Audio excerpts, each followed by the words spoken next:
What's going on, everyone? Conservative Video Dipper here. If you got a dip pack a lib, and you know what time it is. It's time to see how stupid it is. Incredible how stupid these people are on the left. They always think just the dumbest, most preposterous things you could ever come up with and imagine in this world. Just the smallest nugget. And I'm going to tell you right now, this is a gold mine from heaven. When you find these people, and you can absolutely just look at it and say, okay, here's what they're saying, this, and this, are totally, completely just ridiculous. It's redundant why they keep repeating themselves. But anyway, if you got a dip, cheers. And if you don't got one, well, I got one for you.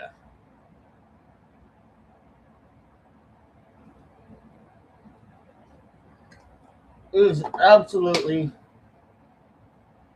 ridiculous that these people are like humans. They're walking around in our world. Because with their brain, you would think they're zombies. But here's the best part. When you know that they're going to say something stupid, you obviously know there's not going to be a lot of fact check going on. But let's take a listen to this. And I hope you guys can hear it. See, for me, when you vote for a rapist, you're just a piece of shit. Period. So this guy's saying if you vote for an alleged rapist, you're a piece of shit. Well, that's true, but we didn't vote for one.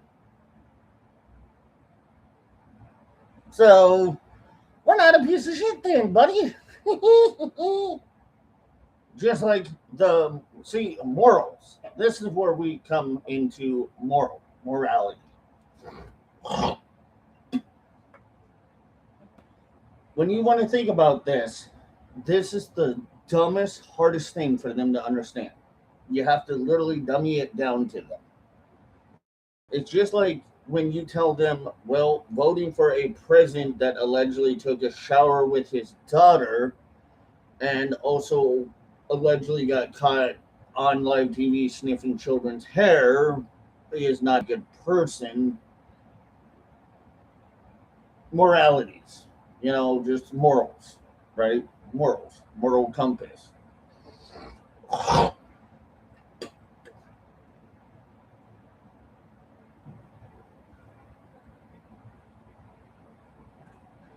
That's where it stops. Because you were promised cheap eggs. And when you ask those same people, what if Donald Trump had assaulted your mom? Would you still vote for him? Hell no. Now, most libtards or lefties are going to use that moral, or not that moral, sorry, but they're going to use that stance of, what if Eugene Carroll was your mom? I hear it all the time.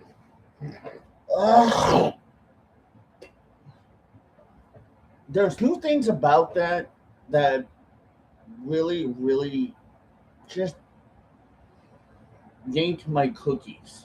They just twist my nuts into a size of a pretzel when I hear this. So why did they say those things? Number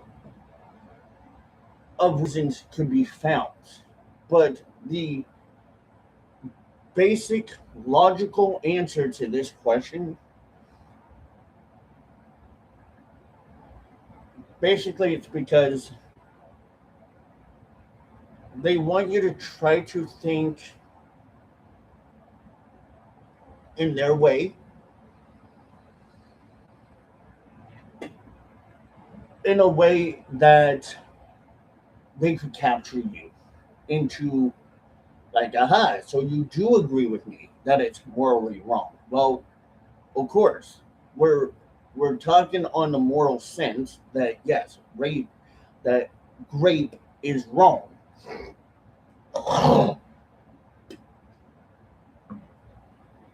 We are talking morally and ethically and legally. Grape is wrong. But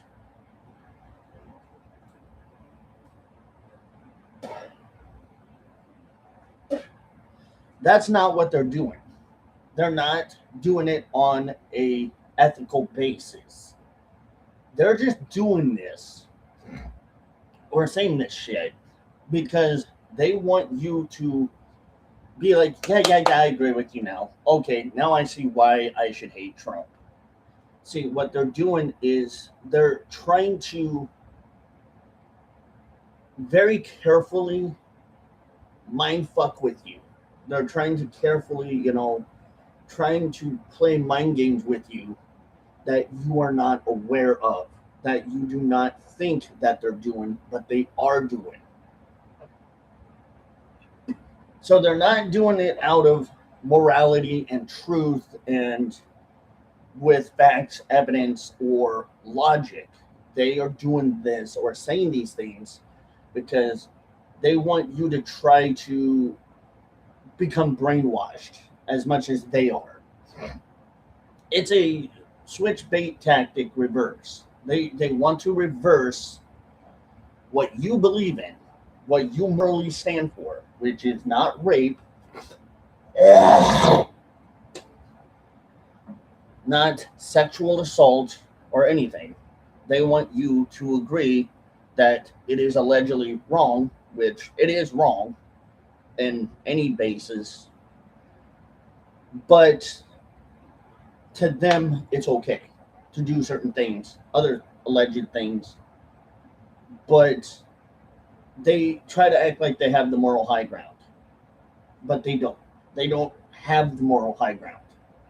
They never have, never will. That's their answer every time I talk to somebody. Not a chance in hell. But it was somebody else's mom, so you don't care.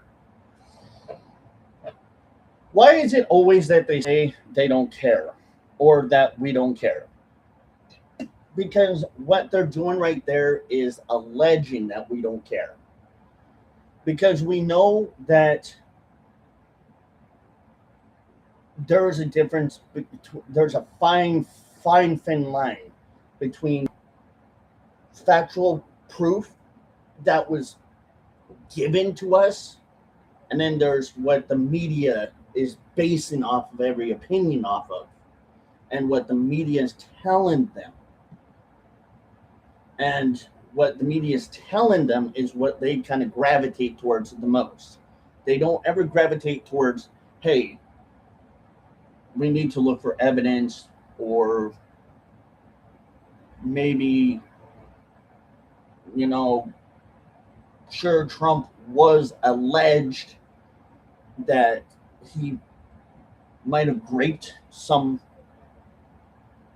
two women, alleged two women, but where's the evidence? Well, again, gravitate towards the media. The media, MSNBC said this. MSNBC, you can look on MSNBC. This is normally what they will tell you. You can look on the news.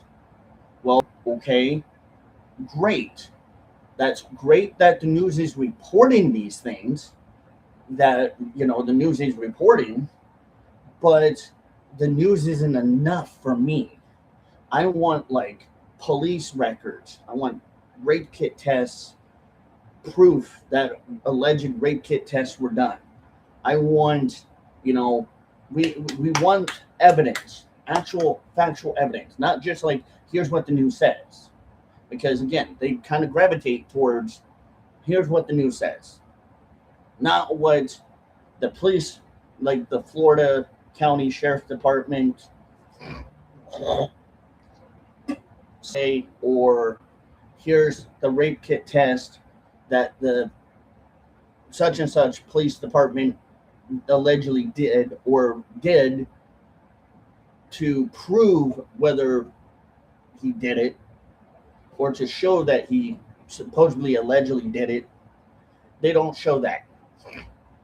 What they gravitate towards is the media and the women that are alleging it to against Trump, that Trump allegedly raped them, because those two women we know were just trying to allegedly blackmail Trump. And we know this is the seriousness of how stupid these people on the left are. Because, again, they lean towards the news, not anything but the news. And see, that's why we're really divided. Because in the last election, that's what you said. You said, E.G. Carroll, I don't care. Well, here's why they say this. Or they claim that we allegedly don't care. Eugene Carroll kind of allegedly buffed her own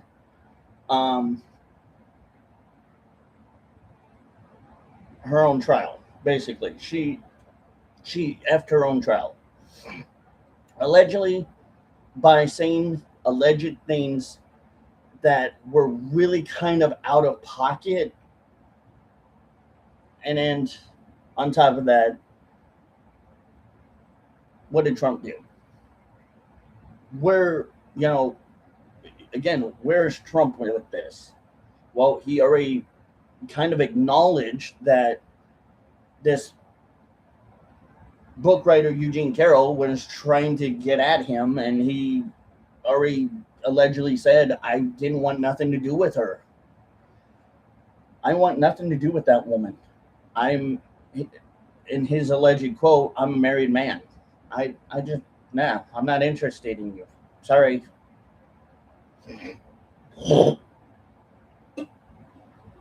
So it's kind of like, basically the takeaway of this is they believe anyone and everyone that's going to call alleged rape or alleged SA assault or SA on anyone, because that's how quick they are to just throw away factual evidence.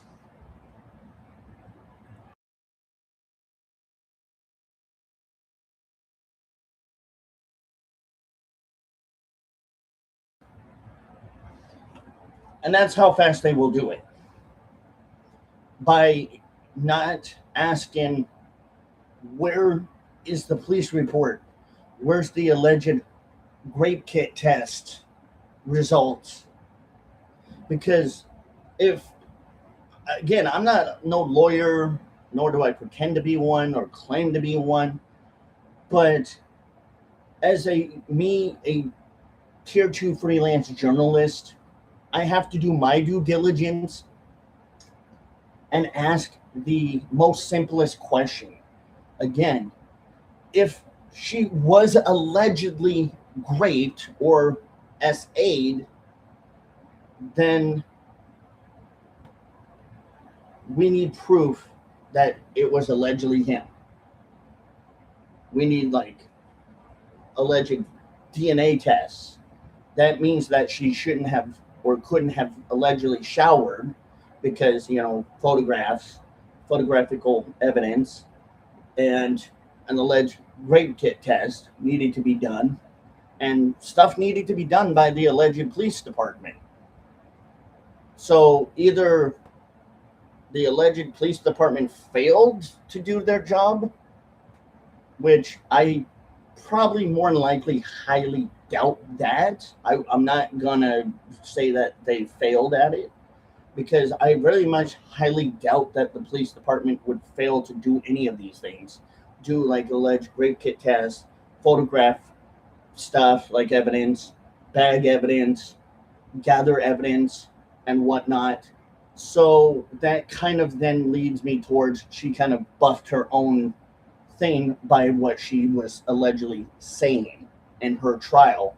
And then on top of that, Eugene Carroll saying the same almost kind of alleged thing on the Anderson Cooper 360 show on CNN.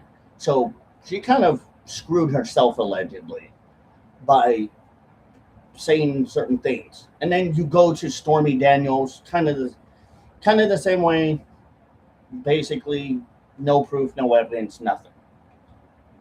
The 14 women that he sexually assaulted? Now, they do claim 14. So, if there was alleged 14, where are they? And why haven't they said anything? And why are they all of a sudden allegedly had said something when he started running again for his last term? That also kind of makes me wonder why. Why did they allegedly say something on the last term, on this recent term, when he began his first campaign for president or whatever? Why did the two women allegedly start saying that all of a sudden? Why didn't it come out allegedly, like when he, if he did allegedly do this, why now? Why didn't it come out the first time when he tried to allegedly run for president? Because he didn't do it. Because it's just a get rich quick alleged scheme that these two women were playing.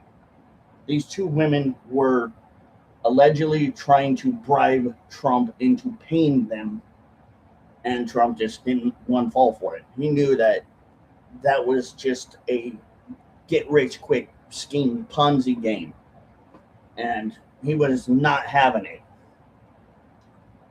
So then again, you kind of have to ask yourself the question of where's evidence? Where is the police department records for this? Does which police department has the records allegedly for this? And can we allegedly see them? Well, yes, you can, because I think if there is any, there is I think a way to do it where you can see records and stuff. But if there was any records of it, why again? Why now? All of a sudden. See, this is just obviously how the left love to think. They think about nothing more than just being very dirty. They want to allegedly play dirty, and that's all they care about. They, again, no evidence, no rape kit test, no files or records, only what the media has said, but nothing from what we can allegedly see from the alleged Florida County Police Department, that whether it confirms that he allegedly did it. Nothing. And again, you got to kind of ask yourself that same question. Well, why all of a sudden now? Or in the beginning of his last run or the recent election when he was fighting against Kamala? Why all of a sudden did that come out? Kind of makes you got to wonder what really is going on here. And it kind of, you got to think about this in the most logical way that you know what's really going on. Logically, it's just a dirty game that is being played by these people. The Democrats may have allegedly paid both of these women. We don't even know if the Democrats allegedly paid these women at all to say the stuff that they're saying.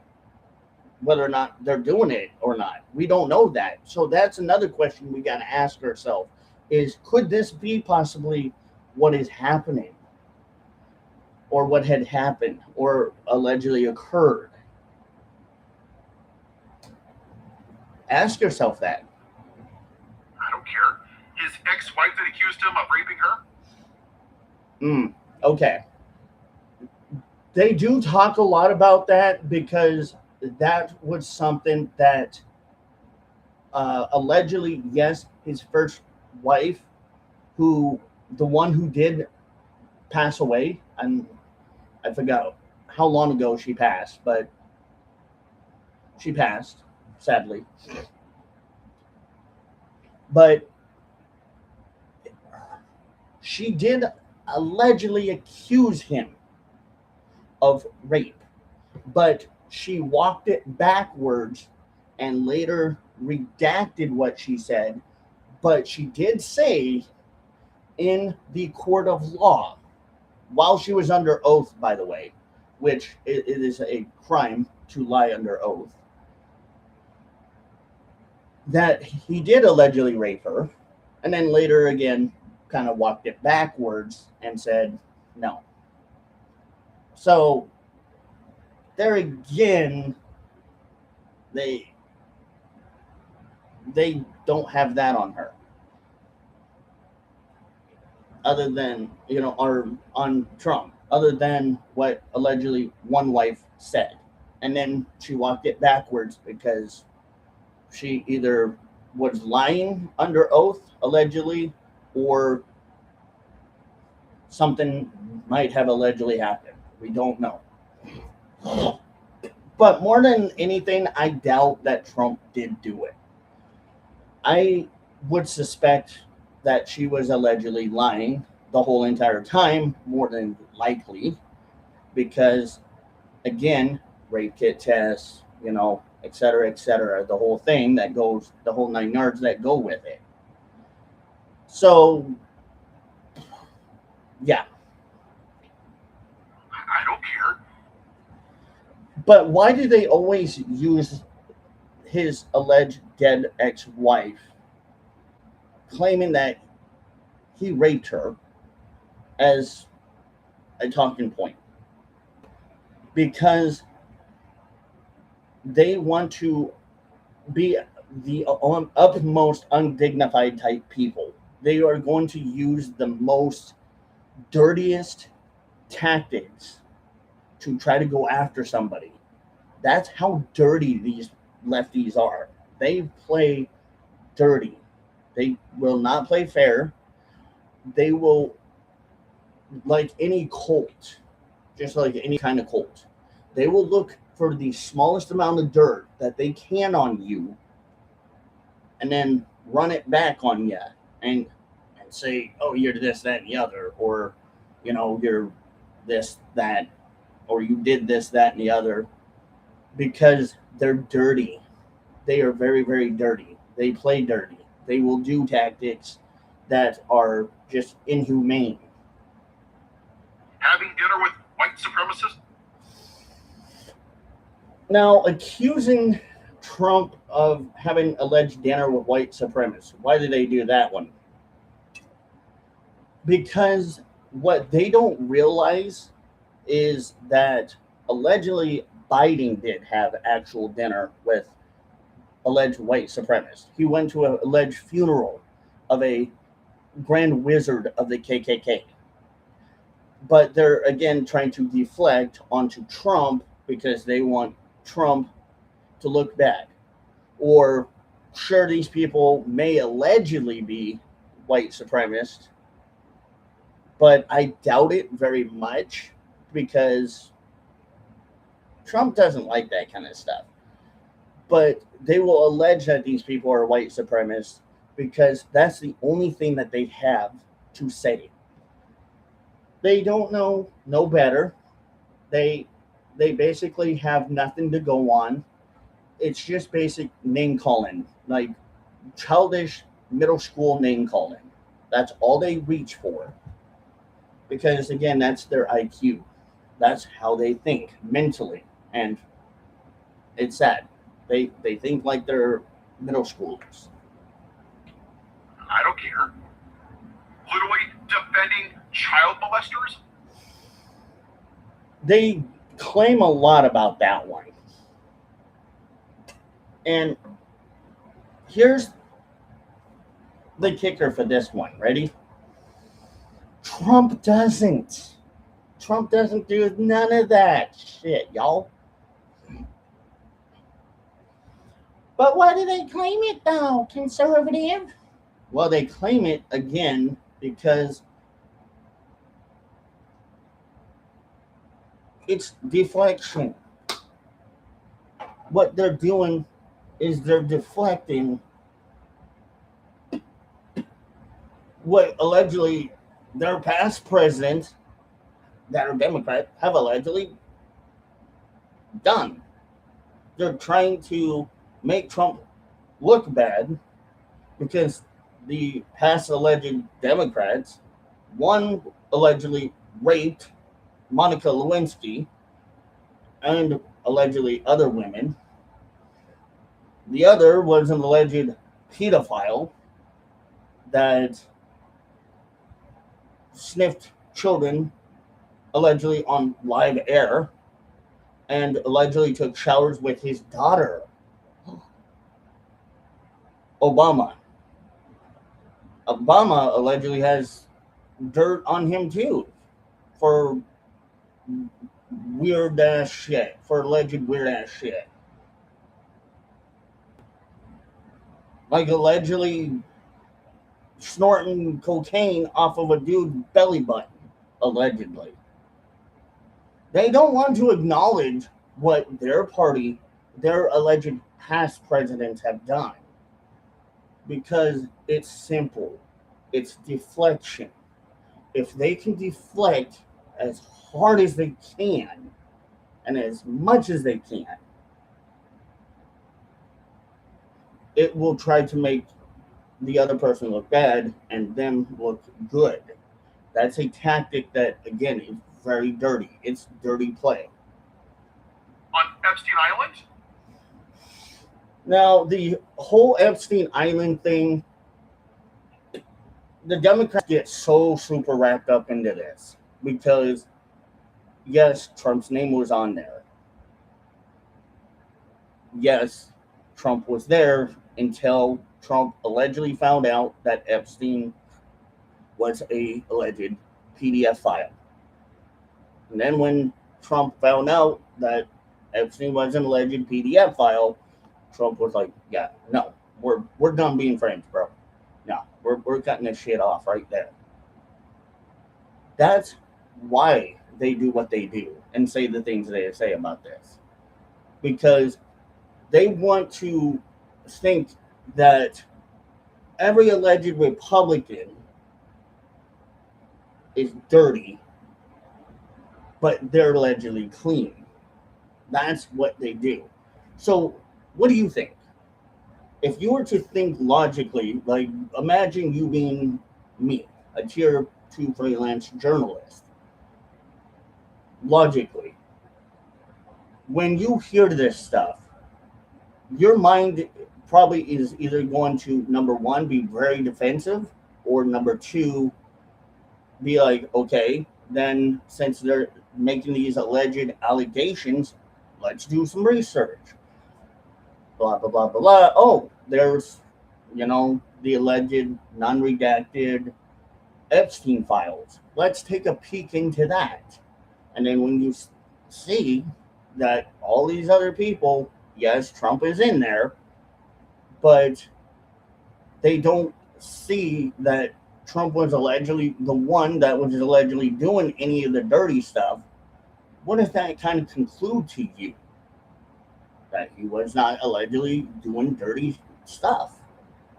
But they claim it because they want to put him in that box. They want to basically put him in this little category as an alleged PDF file because of Epstein being an alleged PDF file.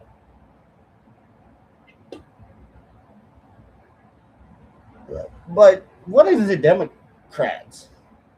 Allegedly PDF files, right? Right. So if the alleged Democrats are trying to allegedly hide that some of them are alleged PDF files, what's the best tactic for them to try to do the digress and blame somebody else?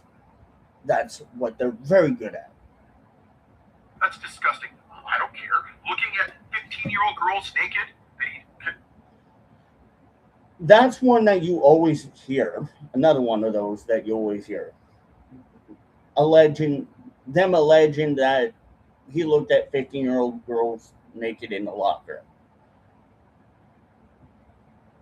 It's amazing again how most all of this is just shit that's just coming out of the woodworks. Just all of a sudden it's coming out of the woodworks and there's no alleged evidence that these lefties have to prove anything. It's just trust me, bro.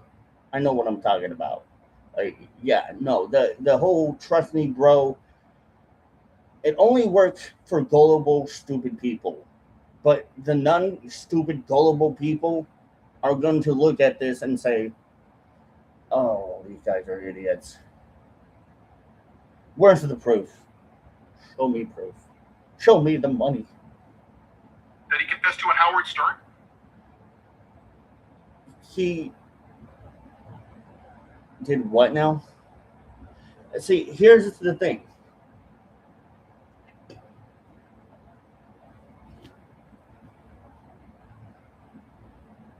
He didn't.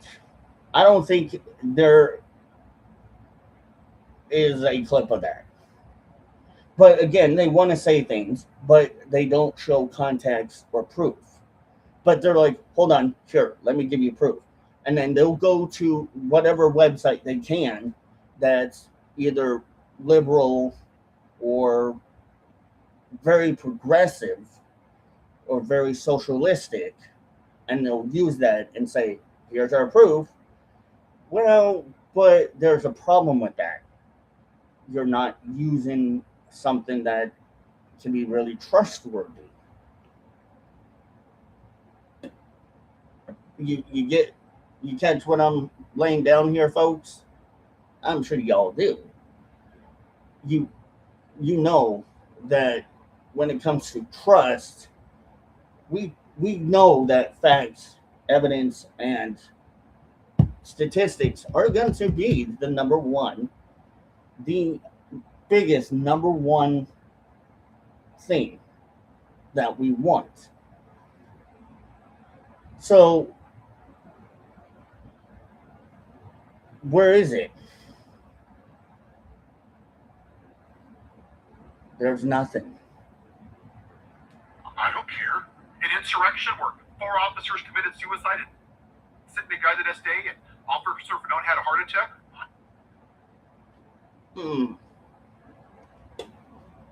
It's ironic that most of these leftists are so up in arms about, oh, the officers on January 6th that allegedly were beaten and killed. But you can go back and look and see that allegedly it was an inside job, first of all. Second of all, you can go back and see that allegedly police were actually beating people, were doing most of the alleged beating, or they were doing things. Allegedly, the police were more active in it. And third of all, number three, cops do have an alleged high suicide rate because of their job. Hard stop, period. Their job sucks because they see shit, they hear shit that most all of us would not be able to handle. I have talked to cops, and the cops I've talked to have told me half of the shit they see, most of us, people like me and you, would vomit or would cry. It would break us mentally, physically, spiritually, emotionally, because the shit they see and the shit they hear and the stuff they witness is just uncomprehendable to us.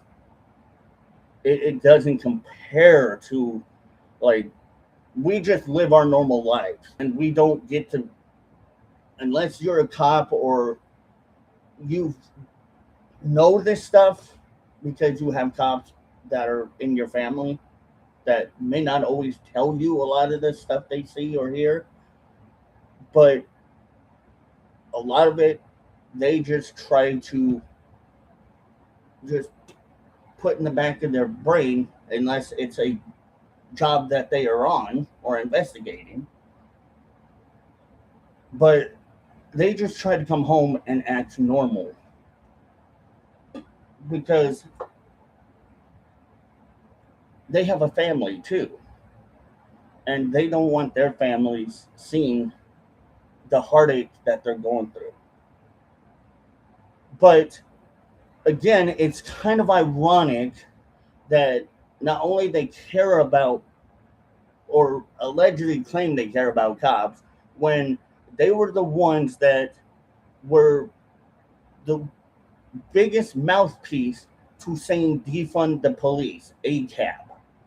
All cops are bastards. By them alleging that all cops are bastards, which I do not agree with, I disagree that all cops are bastards or bad people. They were the mouthpiece for this. And then they worry so much about cops now. Like, give me a break. It's a PR stunt, ladies and gentlemen. That's all it is. They don't understand what cops go through. They don't understand what ICE agents go through. They don't understand. They might understand a little bit if they have cops in their family, but remember, they were the mouthpiece for ACAB, for them saying all cops are allegedly bastards. They were the ones that alleged that the most. And they wanted cops allegedly defunded because they didn't want cops to go out there and arrest bad people or arrest them for allegedly doing something that they shouldn't be doing. They were the ones that were trying to defend themselves, not only allegedly themselves, but people like them, like Antifa, the alleged terrorist group. Pretty sad. I don't care. It doesn't affect me. It's not my problem. But why conservative would they say we that or allege that we don't care? It's not our problem because that is the issue right there in itself. It's not that we don't care; it's they don't care. They don't give a shit. Again, they are the ones that were the mouthpieces to alleging ACAB. They were the ones that said ACAB. They were the ones that wanted to allegedly defund the police, not us. We were the ones that said, look, we understand that there are good cops out there and then there are alleged bad cops out there. We know that. But all the bad cops do not make the good cops the bad cops. Bad cops are bad cops. Good cops are good cops. They don't understand that. Women die of sepsis because you took away the right to vote. Sepsis. So this is another mouthpiece or buzzword that they use. A lot of what this guy's saying is buzzwords, and you can tell. So sepsis. What they don't tell you is that there are times where alleged doctors make mistakes, and that yes, that may be a very small portion of why some alleged women are dying because of malpractice, alleged malpractice, or a alleged medical complication that occurred during that time. They don't use that information. They counteract it saying it's just because you MAGAs or you conservatives don't want women to have abortion, which again, abortion is alleged murder. I'm just saying, this is what we are up against and how stupid these people are. We know exactly how to counteract what they say by showing, yes, there are alleged times and issues that doctors to happen to do things that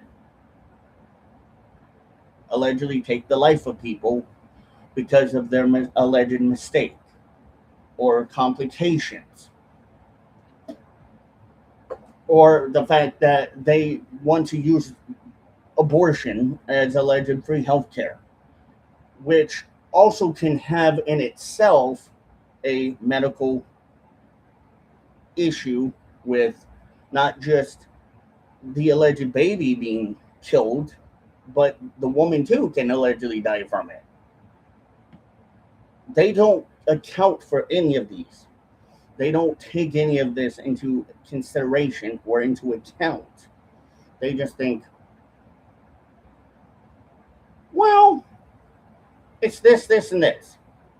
Easy peasy, lemon squeezy to spew liberal nonsense. You don't care. You don't care about anything. But conservative just said that MAGA don't care about anything. What do you got to say to that? It's false. It's very presumptuous and not true. It is not true at all. It's very presumptuous of them because we do care. It to them may look like we don't care, but we do. In high amounts of volumes of voices around the world that are conservative, you can probably tell more than likely that most conservatives will tell you the God honest truth that abortion is not alleged free health care. This, that, and the other. They can tell you the God honest truth by saying, here's some facts and statistics that I can show you, or that if you got time, do your own research, look it up, you'll find some things. Because we're not afraid to do it. We're not afraid to tell you, here's where we see these things happening, and here's some of the reasons why it's happening with statistics. They don't like that. Let's not even talk about the fact how many people died from injecting bleach. You're calling The bleach. So I do hear this a lot. This is a big talking point for these liberals, these lefty nut jobs.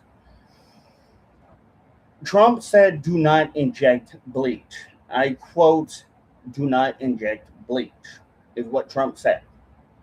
He mentioned it.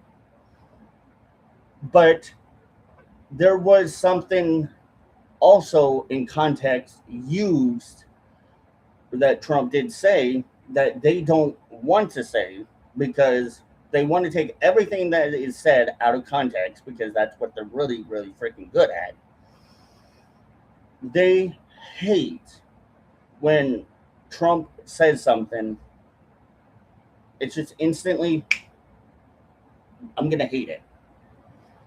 Like, for instance, inject bleach. I said it yesterday, and I've said it 1,000 times. Bleach is a disinfectant. It is a very potent disinfectant that is used to clean surfaces or for like cleaning your whitey tidies. It is not used to be injected. And Trump knows that. Trump is not stupid enough to tell people inject bleach and hope you survive. No.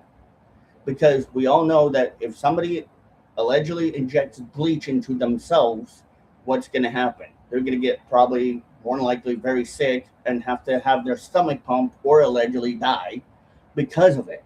So Trump isn't stupid enough to tell people, hey, inject bleach, like these lefties think that he did. He wouldn't. Because we know better. We're not stupid. But Trump has to warn people not to do things because certain people don't use their brain as much as they should. And what? Because of his stupid ass 16th white trash base? The light, the UV light was something that Trump did mention. He did mention that they were allegedly going to work on something on trying to figure out how to get rid of C-19. Because of this whole Fauci thing, they're really dead centered on trying to defend and protect Fauci as much as they can, because, of course, Fauci's like a god to them. When we know what allegedly Fauci is connected to. Hey, KY, how you doing, buddy? Or how many thousands of people died from him holding Klan rallies? How many people allegedly died for him holding rallies? Allegedly one person, one time, and that was in Pennsylvania, when somebody allegedly tried to assassinate him. The bullet missed him and hit a rally member. One time, allegedly, somebody died because of an alleged active shooter. You can keep the Longhorn, my dude. I'll pass. I can get that stuff if I really wanted to do it. I want to see you do a review on it first, then I might do it. Campaign rallies, whatever you want to call them, during the middle of a day. But conservative, why do the left call Trump rally Klan rallies? Because again, they're basically ignorant. They don't understand that we're not white supremacists, but there are real, actual, alleged white supremacists out there, but it's not us. They're trying to make us look like the bad guys or, the enemy, when there are people out there that do hold alleged really fascist, racist ideologies.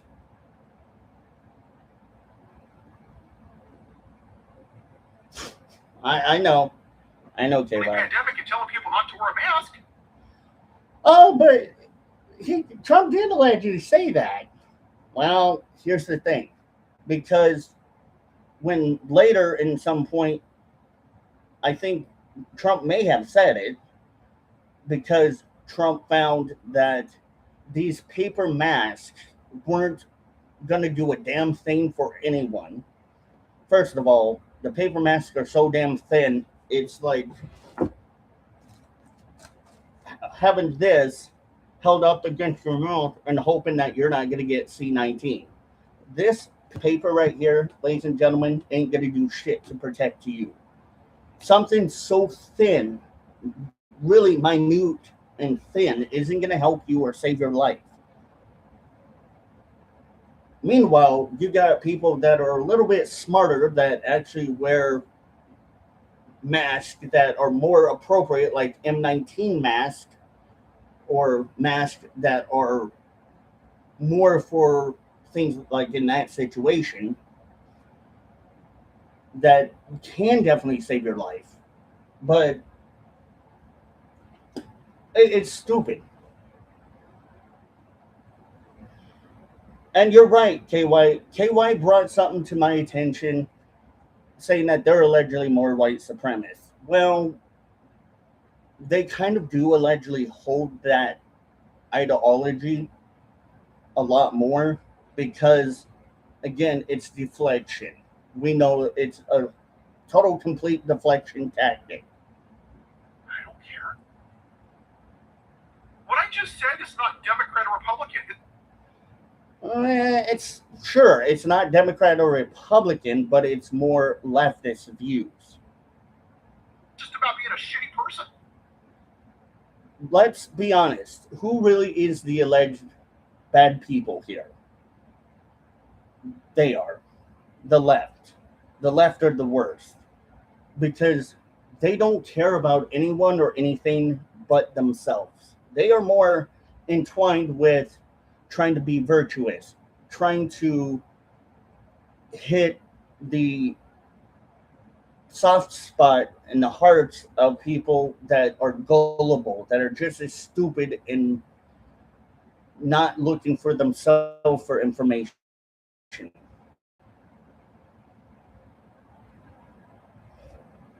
You're right. Okay, why they do allegedly support communism, which shows a lot of that. It shows who they really are. They support fascist ideologies. We don't. You didn't care about anything because it didn't affect you. Why don't you get that? How did you become so selfish? Well, conservative, why do they call us selfish? Because it's a deflection tactic. They don't want to look selfish themselves. While they are allegedly selfish in general, it's again deflection. It's a childish tactic that they use. Remember what I said in the beginning of this. They are like man children. They are grown adults that act like children. I know you are, but what am I kind of thing. That's what they always have done. It's been their thing. I know you are, but what am I? I'm rubber, you're glue kind of thing. It's stupid, childish talking points, buzzword. They get credit for saying those things. They feel like they're special and pat themselves on the back for being that virtuous. Yeah, kind of like first graders. You're right, KY. How could you say, I'm the party of family values? I'm a Christian. I follow Jesus. Literally, the man died for people. Good question. How can conservatives stand that way? Well, here's the thing. First and foremost, I used to be a Christian. I'm not a Christian anymore. But as somebody that was a Christian, now I'm pagan, I still stand on value of life. Life is valuable. So in the Bible, there's a quote that God said, "Before I formed you, I knew you," which means that before you were created, in the biblical term, the Abrahamic religion, God knew us before we were in the womb. Before we were created, He knew who we were. He knew that we were going to be on this earth and for however long amount of time. But Jesus, you're right, KY. I was just about to get there. Jesus also stood for law and order, but he stood for what he believed in, which was Christianity values, not taking a life, life for life. Thou shalt not judge, thou shalt not kill, love thy neighbor as you love thyself. Basic principle values that we should hold, whether you're Christian or not, we should hold these values true. And they don't hold those values. They will never hold those values at all because one thing we know to be true about these lefties, they don't give a shit about life. Whether it was when life started or when life was allegedly ended because of some reason or another. They do not care. And it's really ironic that these lefties that claim they're Christian claim they're pro life, but they really aren't, are they?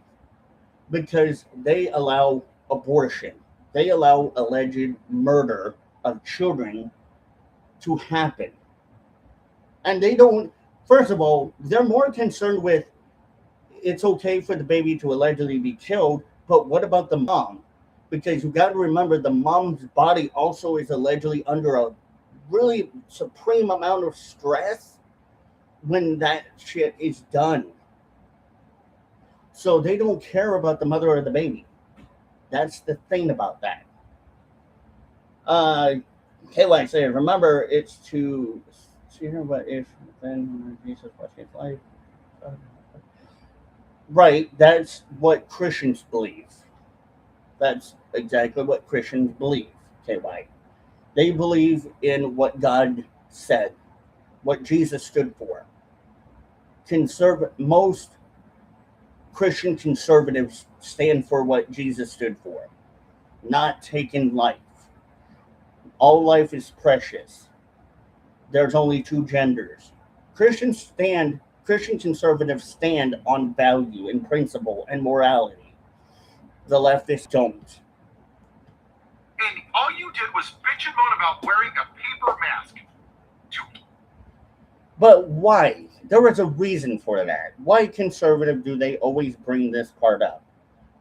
It's funny that they do bring it up because first and foremost, what they don't realize is what the administration was trying to allegedly put in place, which was allegedly forcing people to mask up. And if you masked up, fine. You're virtual signaling. You're one of them. It's brownie points for you. But they don't understand the scientific thing behind it. They don't understand that those little paper masks, as thin as this, ain't gonna do shit. And on top of that, again, it's unconstitutional to put in place something that really is not supposed to be mandated at all. KY says another reason why. No, you're not bothering me, KY. You're fine, dude. You're totally fine, buddy. They should be. Why I believe weed should be legalized, and another reason why I'm against 21 for tobacco, a ban of tobacco use. And I get it, but there's a reason. That's a complete different reason. I'm for being 21 to buy tobacco products so that young people don't get into it. But that's a whole different ball of wax and subject. But they try to force an alleged mandation on people that is allegedly unconstitutional. That's all they do. They try to make people that don't agree with them out to be the bad people, which is not a really smart way of thinking. Well, but conservative, could you say allegedly that would be what some MAGA supporters do with anti vaxxers and anti maskers? No. Anti vaxxers and anti maskers are completely different. They're about my body, my choice, but they're using it in the logical way of saying, hey, if you are trying to allegedly mandate me to either mask or get shot or get a jab, then you need to show me where it is mandated that I'm allowed or supposed to do it by force. Thereof, I'm not going to put something into my body without doing research and my due diligence to see whether or not it is going to be okay for me or my children or my family, or if it may allegedly do more damage than good. We're about research.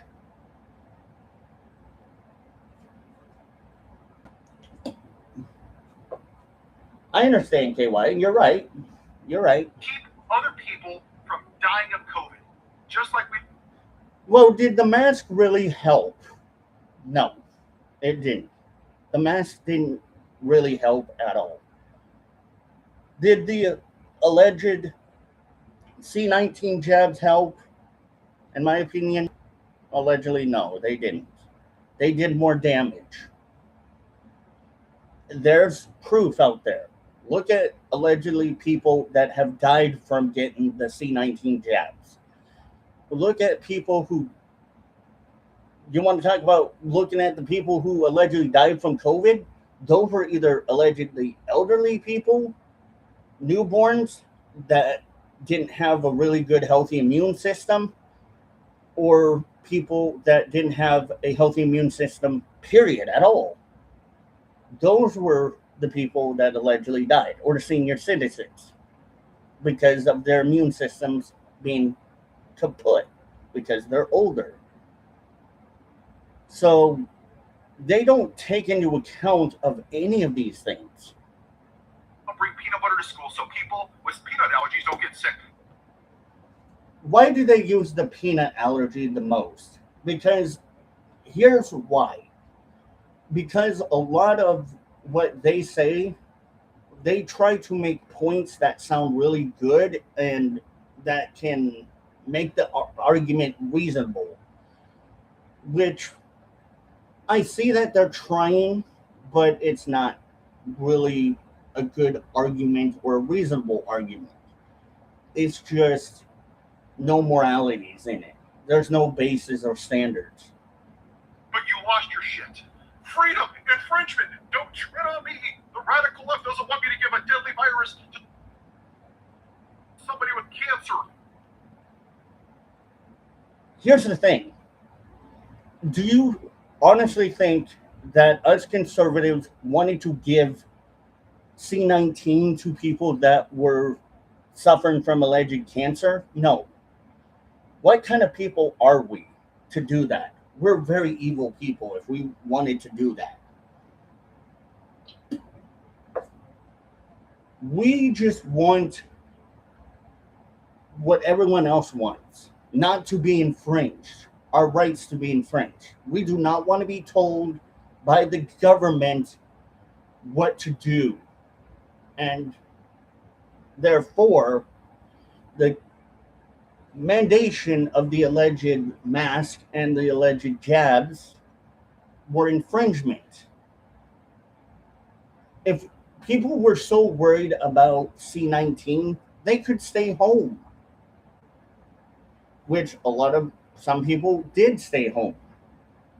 They had their order shipped to them from Walmart or Amazon or whatever, Grubhub or whatever, to protect themselves. And then they would disinfect whatever was given to them. There were people that did that, which is smart. They don't have to worry about going out there. But people that want to go out there just want to go out there and not have their rights infringed. They don't want people to tell them what they have to do and what they don't have to do. We're not for that. We're against it. We're against being told this is what you got to do.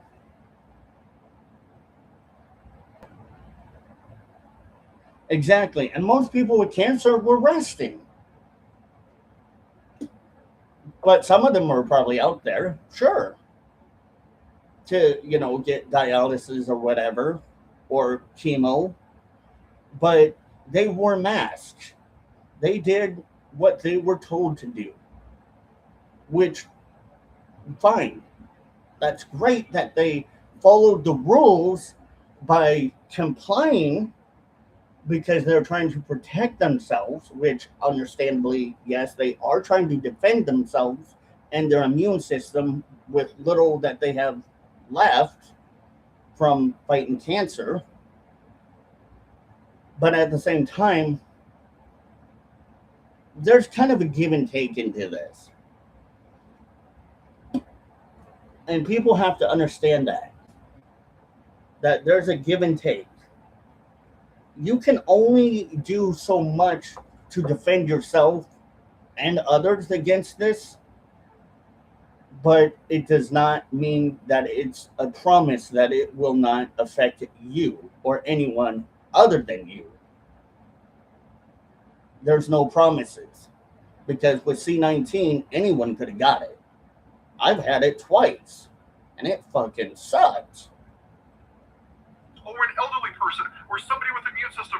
Oh, no. I have a bad immune system, really shoddy immune system. My immune system sucks. Of course, it took me longer to get better. Yes, people with bad immune systems are not going to be able to fight C19 easy.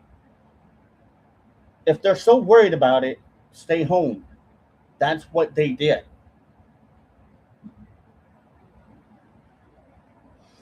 Exactly, KY. Exactly. So they're just making up bad excuses and saying things that really aren't logically valid, in my opinion.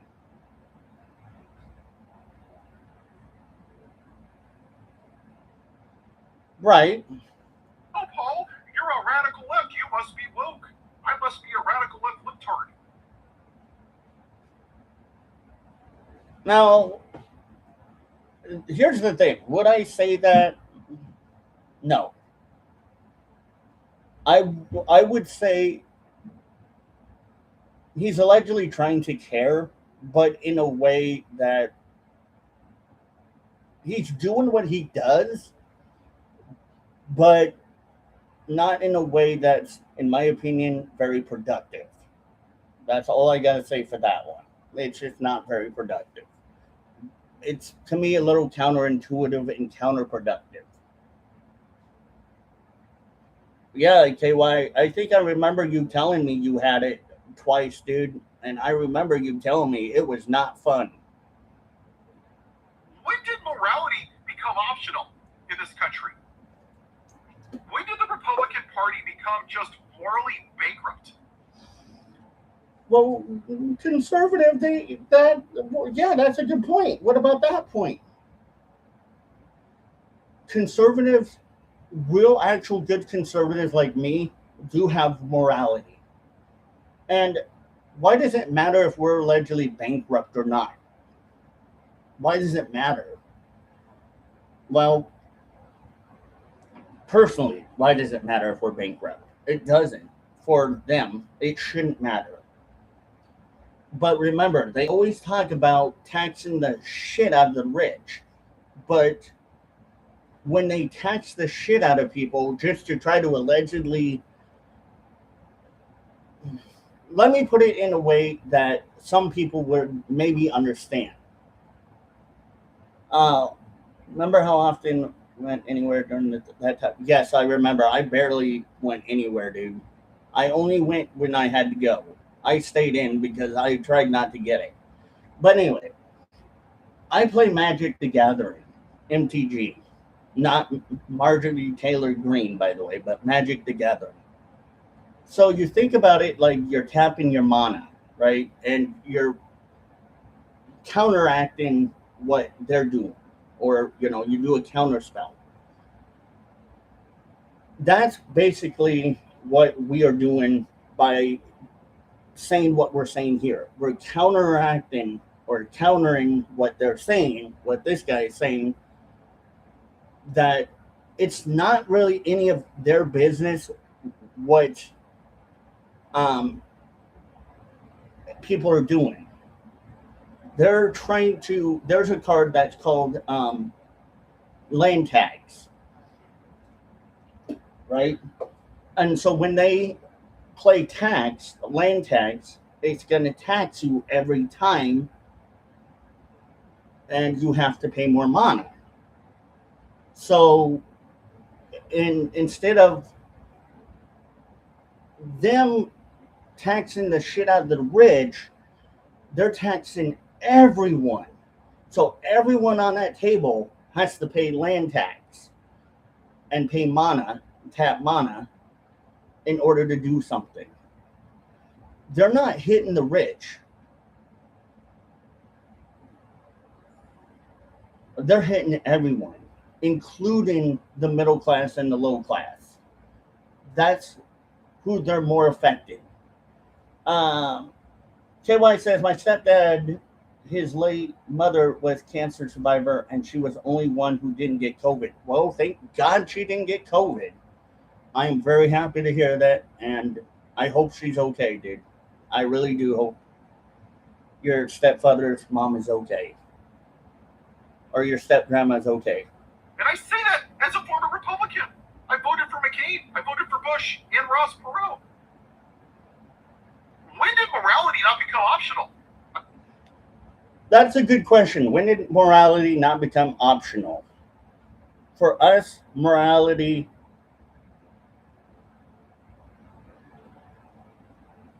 is not an option. We have to be moral. We have to have morality. We cannot stop being moral and have moral principles and moral standards and moral grounds. We have to stand on moral principles because if we don't, then this country will go shit in a handbasket. We have to fight against fascism by showing that these lefties want fascism because they're not thinking about morality or anyone but themselves. And we want people to wake up into reality and start thinking about what is right for people. Why are people doing these things? We have to keep morality alive. Just like men, we have to keep chivalry alive. We have to be the better person. We have to be better people. Because if these lefties don't want to be the bigger person and be the better person, then it's on to us. And we, yes, not by choice, we could choose, yes, whether we want to be moral or not. But what is the right thing to do? Be moral or stand on just infactual grounds and on that hill? Oh, I'm sorry, man. I forgot. I totally forgot about that. And I'm sorry, man. I'm sorry she passed, dude. She's in a better place. She's in a way better place, buddy. Just know that, okay? But it's on us. We have to have the moral high ground because if we don't have that high ground, then this country, like I said, is going to go shit in a handbasket. And what will happen is just no law and order. Nothing will be done to anything that is wrong or injustice. The cops will have their hands tied. We don't want that. I mean, the man is literally calling women fat and piggy. Conservative, that's true. He did call women fat and piggy. Yes, he did. He made fun of Rosie O'Donnell. And you know why? Because Rosie O'Donnell went after him. The reporter also was saying some really just messed up shit or stuff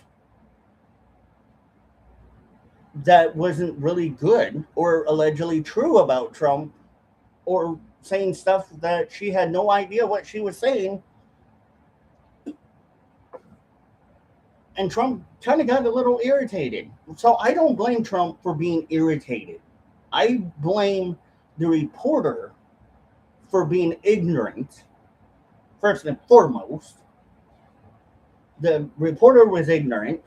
Rosie O'Donnell is a celebrity that should have kept her mouth shut.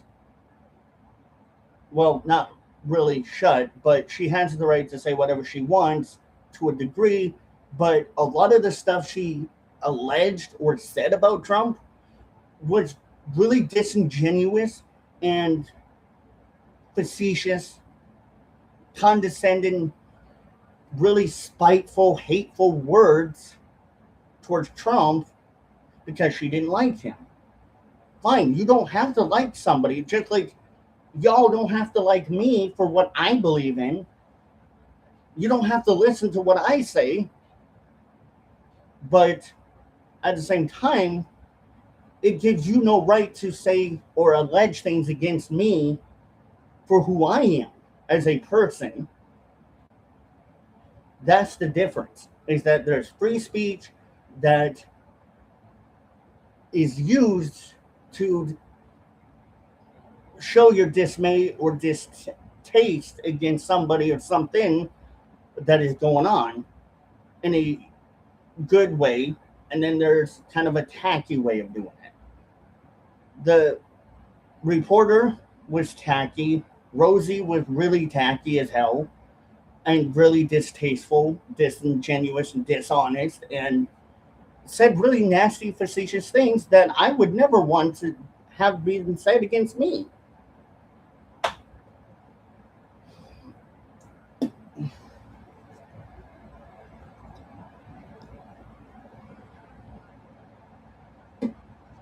Oh boy. Yeah. See, and KY, that's another thing. Is that we know that that happens with the alleged jabs.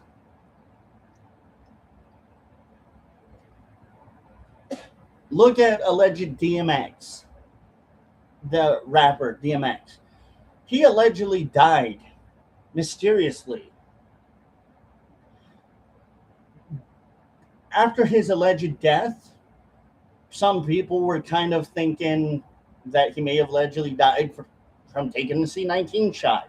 The same alleged thing with Coolio.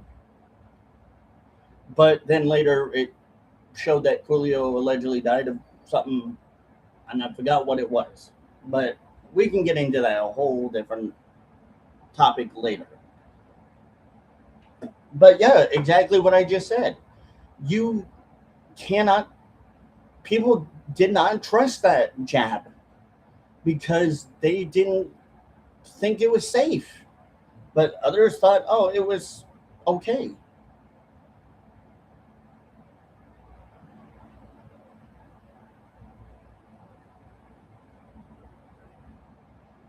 Yeah, I remember. And that's sad that he had to go through that. That's sad he suffered like that.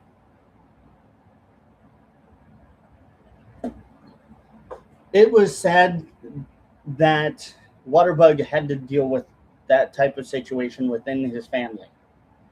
And that's all I'm going to say. It's stupid on airplanes.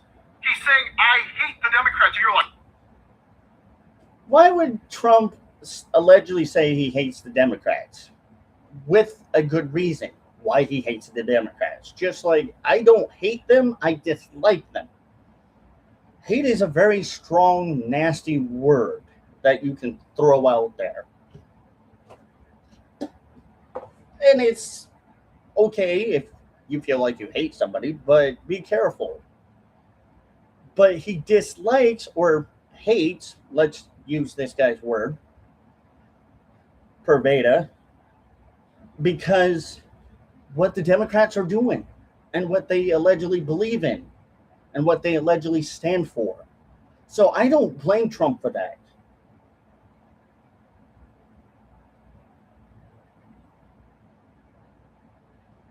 They they do not care. They don't stand on moral principles. KY says DWJ said not going to release things about C-19 jabs 70 years. We don't know how long it will take. But right now they're really pressing Fauci to try to get information about it. And they're trying hard to press him.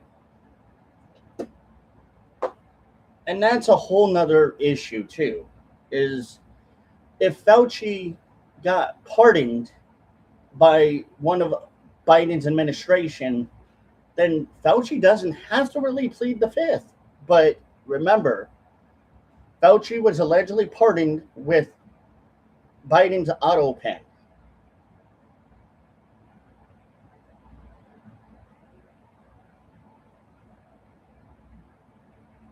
Yeah, I believe that. praise Jesus. Hallelujah. Praise God.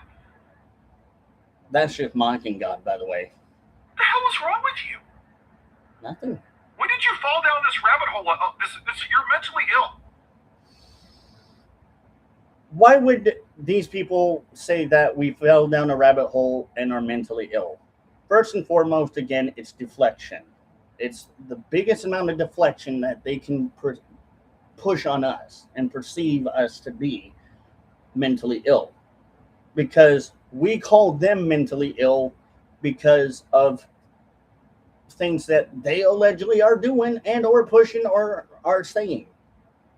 So again, they're pushing it uh, back on us and trying to move the field goal post a few hundred more miles because they don't like being called out for the shit they do. That's just simple as it is. They get called out for their stupidness because we see it. We are calling what we see. It's just like a referee in a football game, soccer game, or a rugby game. The referee, if the referee sees something that's not legal, they're going to call it. Just like what we're going to do. We're going to call it. We're going to call this stuff out. But they don't like it. They get pissed because they want to be the alleged team that either purportedly with allegations of cheating, stealing, lying, corruption, and virtual signaling, and a whole bunch of other things that we could go into later.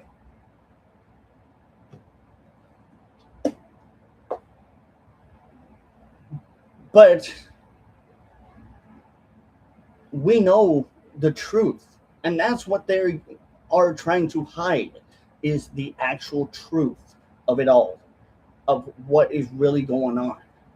Because this is what the alleged deep state wants. The alleged deep state wants this. They are eating this alive. This is like they're gobbling this up like a Thanksgiving turkey dinner. They want this to happen. They want people to be gullible, dumb, brainwashed, mentally ill. Just like trying to teach your alleged kids that it's okay to be a different gender than what they are. That's mental illness. That's not normal. That in any decent human being's mind that is able to think logically and coherently, that's not, yeah, that's no bueno. You are mentally ill.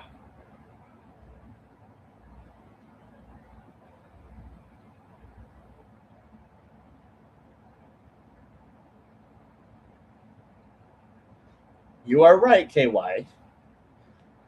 Well, but conservative, the lefty like to call us mentally ill too. Yeah, again, it's deflection. It's the fact that they know what they are doing. They know what they are pushing. Propaganda, brainwashing, verbatim, word for word, everything that they hear on the media or the Democratic politicians or the progressive politicians, I will say, the communist politicians are saying. They're pushing that verbatim, word for word. No joke. That's what they do because they know how to do it. Because what they don't want us to do is call them out for their tactics. They would rather call us out for our alleged tactics that they're actually doing. So it's kind of reverse psychology, is what they're trying to allegedly do. They're trying to push out reverse psychology and use it to brainwash and push the cultish mindset on people that are very gullible, that just are naive, or that just would rather be okay with whatever they're doing. That's why. It's not us, it's them. Every person that voted for this said rape was okay. This is another thing that these leftists say or think that we are okay with. We're not okay with rape or SA assaults of any sorts of way, shape, or form. we are not okay with it. We are not okay with these things happening. But at the same time, if somebody is being accused of alleged pedophile behavior or grape or SA, we want proof.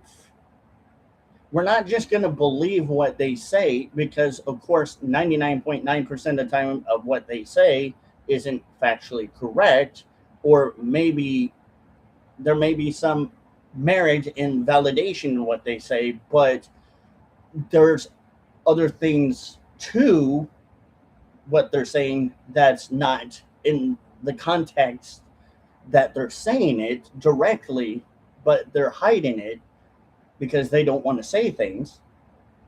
But we are not okay with grape or PDF file type behavior or SA assaults at all. But it's kind of weird how they again claim that we are the ones that allegedly are okay with it, but yeah, they're allegedly more okay with it than us. Kind of weird how that works, right? So let me ask you a question, MAGA. Would you vote for Adolf Hitler? Wow. Right straight to that. Just wow. No, we wouldn't. Because first and foremost, take a look at what he was about, what AH was about, what Schmittler was about. What was he about?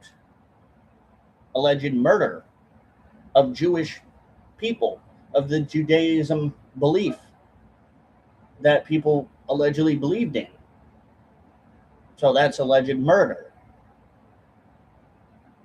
And also, if you want to really dig deep, Hitler was anti capitalistic. He was not a capitalist. He was probably more socialist than capitalistic.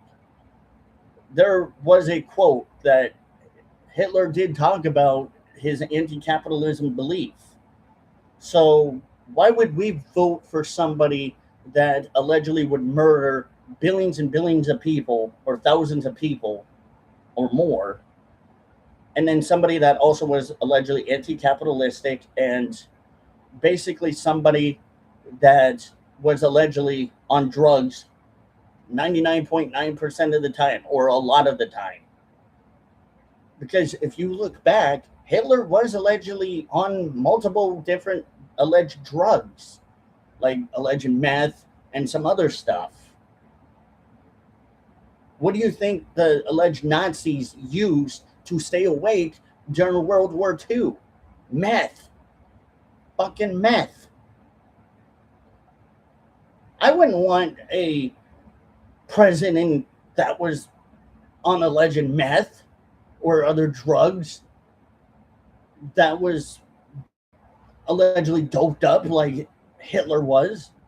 No, no. So, no, we wouldn't vote for him.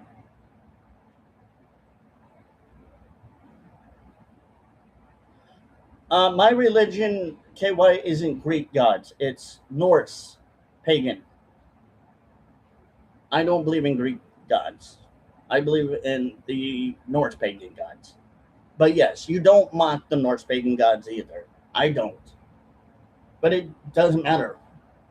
But speaking of gods, allegedly Hitler didn't believe in God. Hitler was allegedly an atheist, a very big atheist.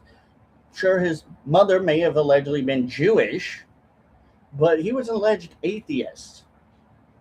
So, what kind of president or person in power would that be? A very bad person, somebody that we wouldn't want, somebody that maybe allegedly they would be okay with, but not us conservatives.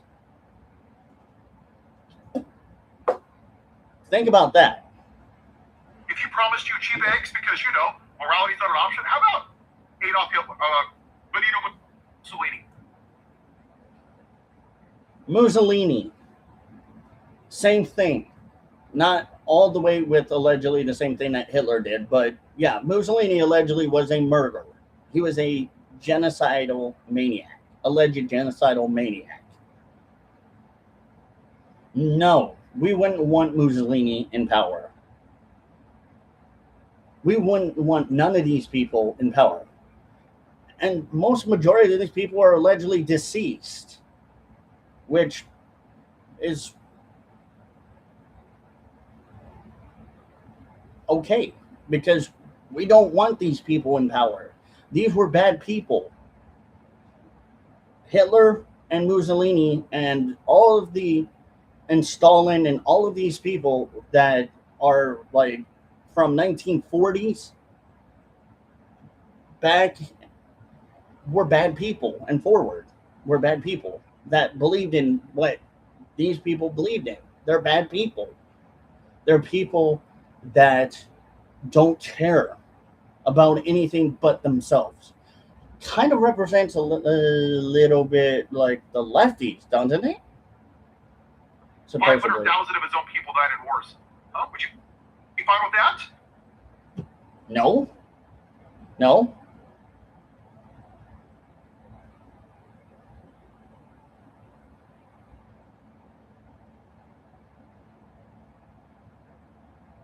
That's exactly right, KY. You don't want to do it. Just don't do it. But going back to what this guy said, these are things that these lefties say is like, well, would you be okay with that? No. No moral person would be okay with any of this. Yeah, no, you don't mock any gods. I don't. I respect them on a higher level. I respect the gods. But going back to what I'm saying, though,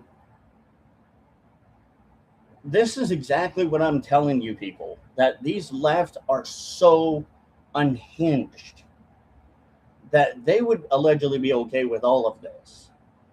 But we're not. Us conservatives with moral compass and reasoning and knowing right and wrong, we would not be okay with it because it would be wrong.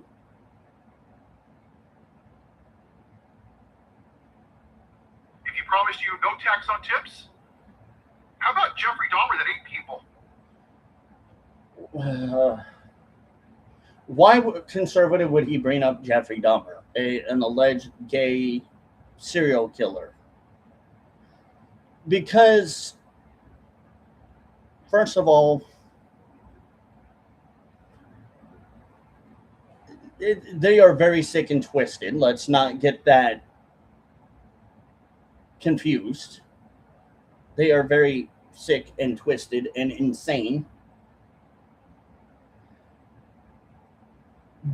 But also because they probably allegedly see Dahmer as not a bad person, when we know that Jeffrey Dahmer was a very bad person. He was a killer.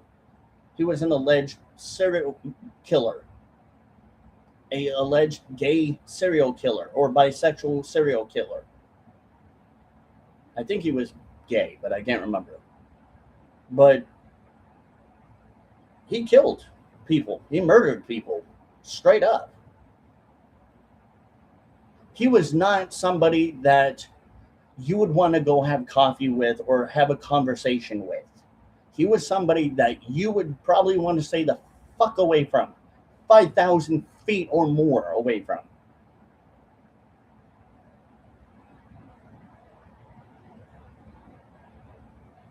He's a bad person. So why would they use Jeffrey Dahmer as a talking point? Because not just that of what I said, but also because they're trying to bring up points that really aren't necessarily needed, and they're trying to drive home a certain point so that you would agree with them. You're telling me, you're telling me, buddy, You preaching to the choir, homeboy. You're preaching to the choir, buddy. They're driving home a point that really is sick, twisted, and just honestly weird, and it's not needed. Hey, no tax on tips, lower. And let's be honest, I don't think anybody in their right mind would want Jeffrey Dahmer to be president or in charge of the country. Taxes. Is that okay? Is that worth it? Because God only knows he would probably allegedly make cannibalism legal. Is that what your soul is worth? Because I want to know, what is the cost of your morality? Nothing. We're not going to change our moralities. We're not going to change. Well, conservative, he did ask a very good question. Why? Because he's trying to beg people into believing in what he believes in, what they believe in. That's what they do. They try to plead with people in a way that could allegedly be seen as very sick, twisted, and just narcissistic. The left are narcissistic, very narcissistic. I'm not a doctor, nor do I play like one, claim to be one, or act like one on TV or in real life. But they're mentally unstable. That's why they say these things, because they're unstable mentally. They want us to change what we believe in because they think that they have the moral high ground, which they don't. The moral high ground for them, they think is up here, but really it's not even on that level of playing field. It's lower than that. They don't have moral high grounds. They don't understand saying these things kind of proves to somebody who can see past their lies and deception that they're full of shit. And they just don't like people calling them out for it. Like I said before, that's the same thing. Narcissism. Narcissists like to mentally manipulate and abuse people or use people or try to act like they're not doing it, but then later it starts showing the habits of it.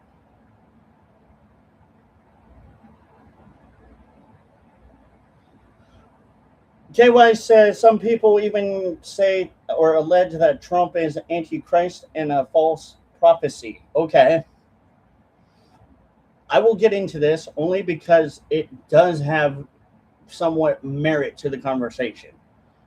This is another thing that they always like to say is that Trump is allegedly the antichrist, when probably majority of the lefties are not Christian or do not really allegedly hold Christian value at all. And they say that because they want to paint Trump as the bad person as much and as best as they can, because again, that's part of their narcissistic behavior tactics.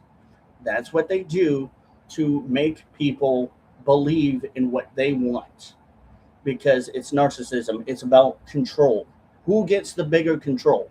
If you don't give them the power to control you, then you basically have deflated like a balloon their power over you.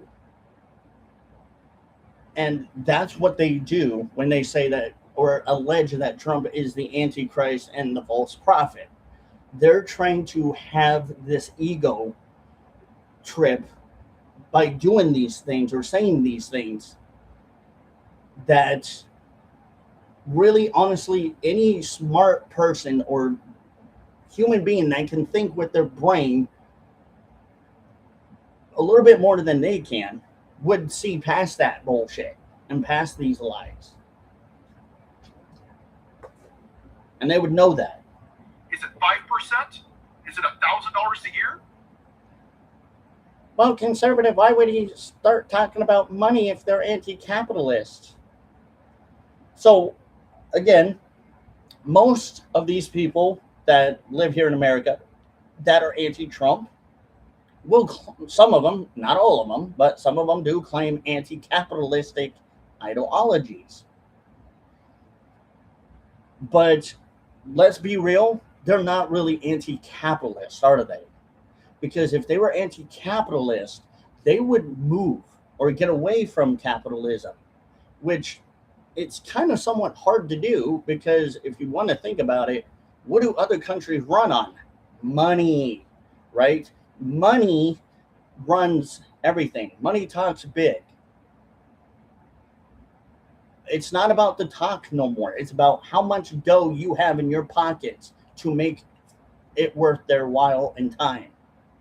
They are not anti-capitalistic. As much as they want to allegedly claim they aren't, because they use capitalism every day. Yeah, they say they hate it and they're against it and they talk about it, but let's be frank, they're not really about it. It's just showmanship. It's just jibber jabber, blah blah blah blah blah. That's all it really is. It's talk, talk, talk, talk. Nothing more than talk, talk, talk.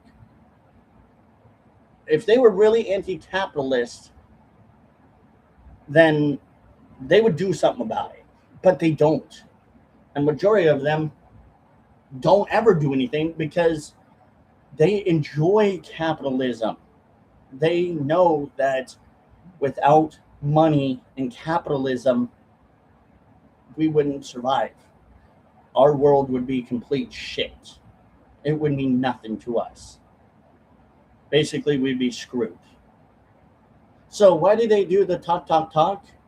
Because it's buzzwords, virtual signaling. It's them trying to get the attention of the not only the alleged elite, but the attention of the gullible. That's why. Is it a $5,000 tax check? Is that what you care about more than anything?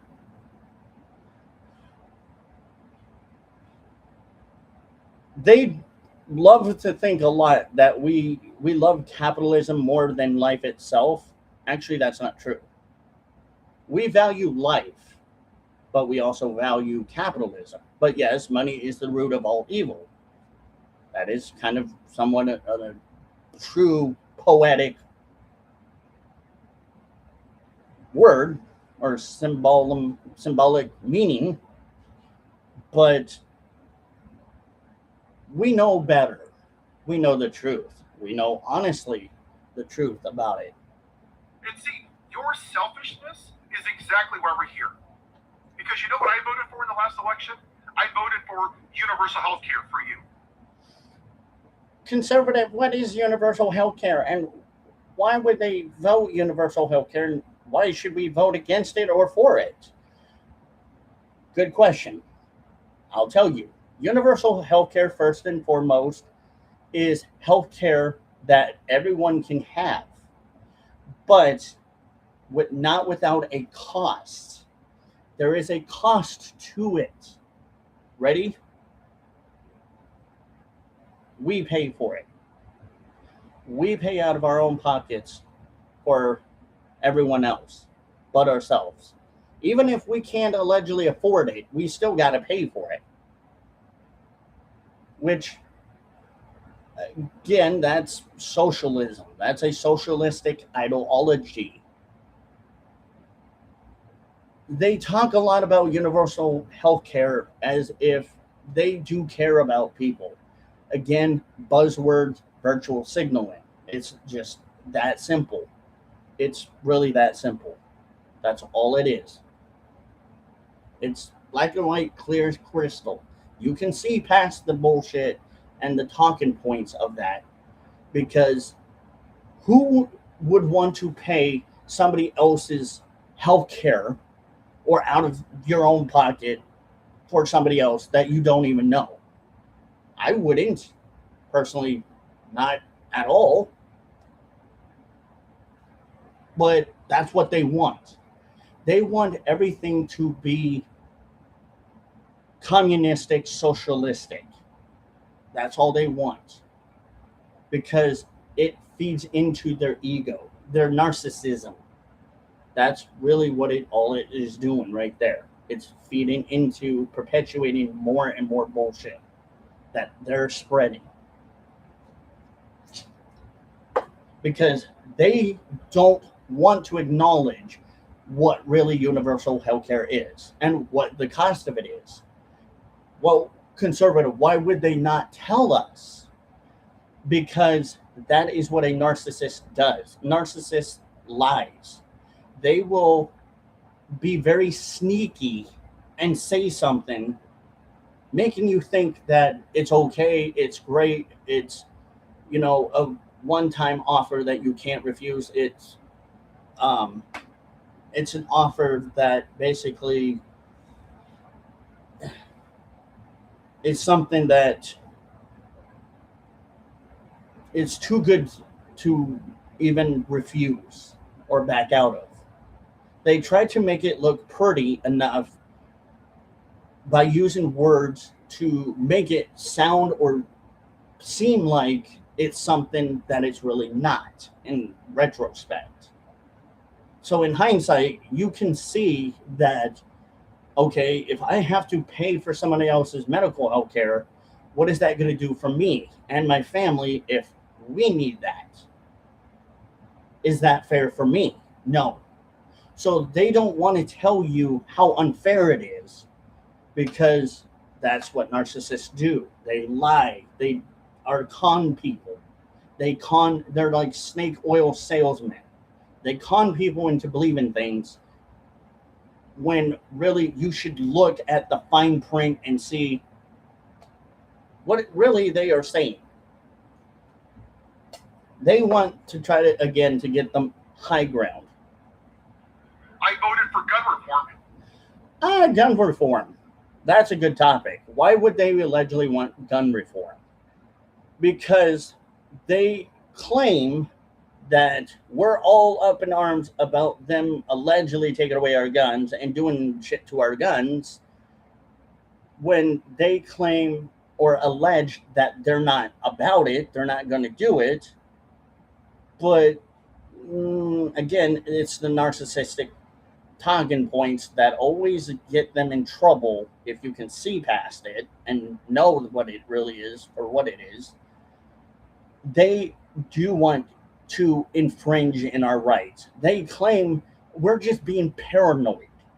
They make us try to look like we're absolutely fucking batshit crazy, but we're not because we call that shit out by saying, hey, you people on the left want gun reform, which, by the way, is technically infringing in the Second Amendment. There is no ifs, ands, or buts about it. But at the same time, you claim you don't want to, but you try to. So, where's the truth in what they are saying about this? There is no truth, other than the truth really is in the pudding that they do want to infringe our rights and our constitutional rights because they hate America.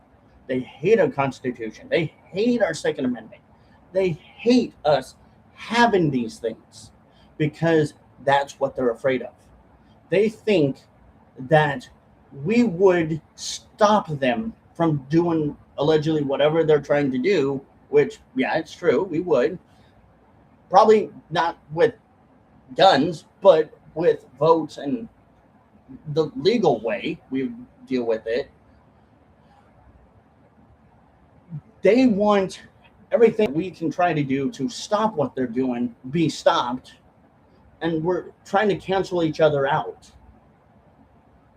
But they're lying and being narcissists about it, and they're trying to make it sound so pretty. Again, with everything they say and do, this is normal for them. They don't know how to be honest. They only know how to be disingenuous. So your kids wouldn't go to school and be afraid of being shot or have to do an active shooter drill. Well, conservative, here's a good question for you. Why would he bring up alleged school shootings? Good point. Yes, alleged school shootings have happened and have allegedly occurred. Let's be honest and dig deep into the truth. Yes, some of those alleged school shooters were white kids. Nicholas Cruz and some of the other ones were allegedly white school shooters. Yes, but that's a very alleged small number percentage of white alleged school shooters that are going on, or alleged stabbings that are, or things that are going on allegedly in class or in schools. But what they don't want to talk about is the truth that where is the black on black crime violence? What about that conversation? What about having a conversation about some of the alleged black community members having fatherless homes and allegedly their family members going in and out of jail or allegedly being gangbangers, thugs? Where's the conversation in that? They don't want to have that conversation because the technicality that they stand on, or they think the technicality they stand on, is factual. It's undisputable. It's not even arguable because they want to try to prove in the most insincere way that this is the biggest thing. When, okay, sure, it does allegedly happen. We see it, we know it, we're accounting for it because it's broadcast, it's there. But why is there no real actual truth being spoken? Because they're afraid. They're afraid to speak truth. When they shouldn't be afraid, they should be really upright in front, angry about all of any of this happening. But they try to play victim. It's the victim card, is basically what they generally like to do. I voted for people in this country that are in debt for college to get out of it so they can afford to buy a house before they're halfway dead at 40 years old. Well, conservative, some of the lefties like to say that they, just like this guy said, they voted for us or voted for people. What say you, sir? Okay, I hear you and I understand that's what they like to say. But actions speak louder than words. We know that to be true. That's a one big true statement that you cannot dispute. Actions speak louder than words. Actions have consequences. What goes up must come down. The gravity of Newton. E equals mc squared. We know that they do not vote for the best interest of we the people. We know that. We know that these people have no intention whatsoever of voting for the best interest of America because they're so anti-American. Well, but but what?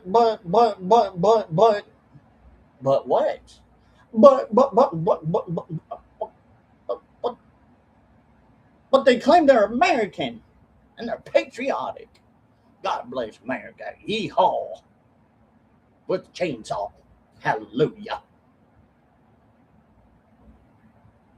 Yeah, they can claim that as much as they want. They can claim that they're a flying bucket of KFC chicken, 6-piece chicken, for all I care. But does that mean that they're really a bucket of flying 6-piece KFC chicken? No. They can claim anything till the cows come home. It's proof in the pudding of words that they want you to think that those words are proof enough that they care. That's not enough. Not enough for me. It's not enough for me. It shows that they don't understand that actions mean more than words. They have never got it.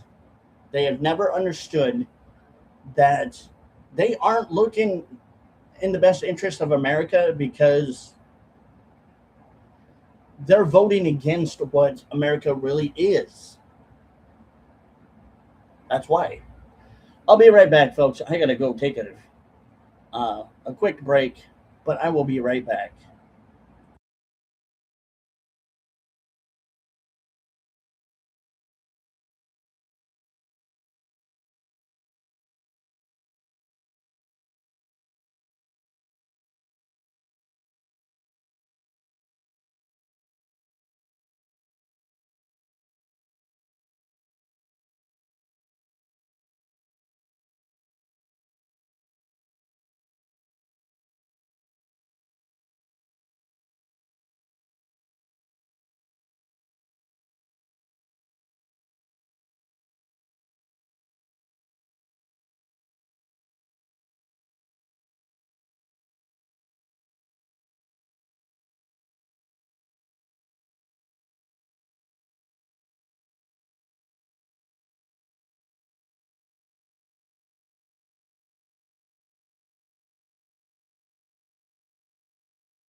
All right, sorry guys. But anyway, so back to what I was saying.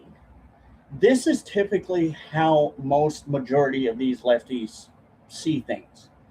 It's diluted with lies and concepts of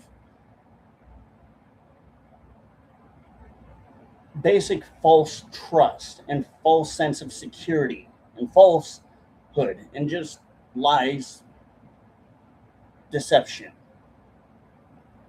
And I paid for my own college. Me. But you know what? Lefties do like to brag a little bit about how they care about people by saying what they allegedly have done for people or even themselves, which there itself, that's just kind of a very, very narcissistic talking point. It's very selfish. By them saying, "Oh, well, I paid for college myself and I did this so that I could help other people." Yeah, that's just them trying to be virtuous and earn brownie points because they care, right? No, they don't. I want people to have a chance that maybe I didn't have because I'm not a selfish prick like you people. Conservative, why would he say that we're selfish pricks? The left would always call us selfish because, again, deflection, narcissism. That's a narcissistic way of looking at things. That's not a positive way of looking at things. Even though, sure, you really probably can't always get the positive side of politics, but if your candidate wins, sure, that's a plus bonus for you and people that voted like you. But they like to claim we're narcissistic or we're selfish because really they are. Again, it's just them trying to hide with narcissism. They're using narcissism tactics, talking points to get people to believe things. And you didn't vote for any of that. All you said was, well, he promised me lower taxes. Trump did. Trump did promise a lot of things. I'm not going to lie. Trump did promise a lot of things.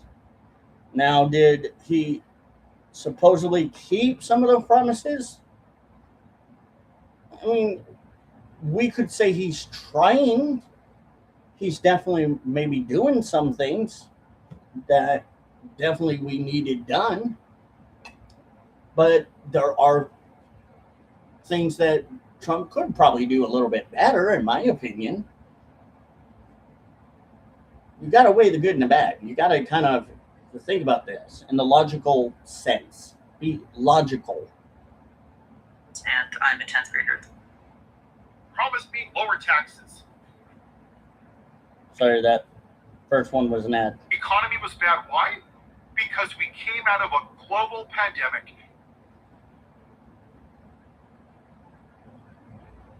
They will always use that as an excuse for their alleged bad behavior. That's just straight up what it is. It's just an excuse for their bad behavior, is all I see it for. What they know they voted for was a bumbling, babbling idiot in office like Biden who did nothing but spend alleged money, our money, and give it to purportedly Ukraine. Basically, in metaphorical terms, we handed over our lunch money to the bully, to the alleged bullies, if you want to put it that way. We're here to help. But why would they? Shit. But why would they say stuff like that? Or why would they? Well, he promised me lower tax. Why would they use these things, because these things, sorry, I was trying to pause the video and then it went off into another video. Sorry. They say and promise a lot, but they never kept their promise. And Biden did the same thing. He said a lot of things that sounded very good to them, not to us, that know better. And they believed it. They believed an alleged grifter. And it's ironic they called Trump a grifter, but yeah, we know the other side. The economy was bad. Why? Because we came out of a global pandemic. Why would the left blame the global pandemic? Because it's easier to blame something that was allegedly started by somebody that was allegedly appointed by one of their people, i.e., alleged Dr. Fauci, Anthony Fauci. Again, deflection. That's all they know. And you care more about the goddamn inflation number than people that died or have long-term disabilities.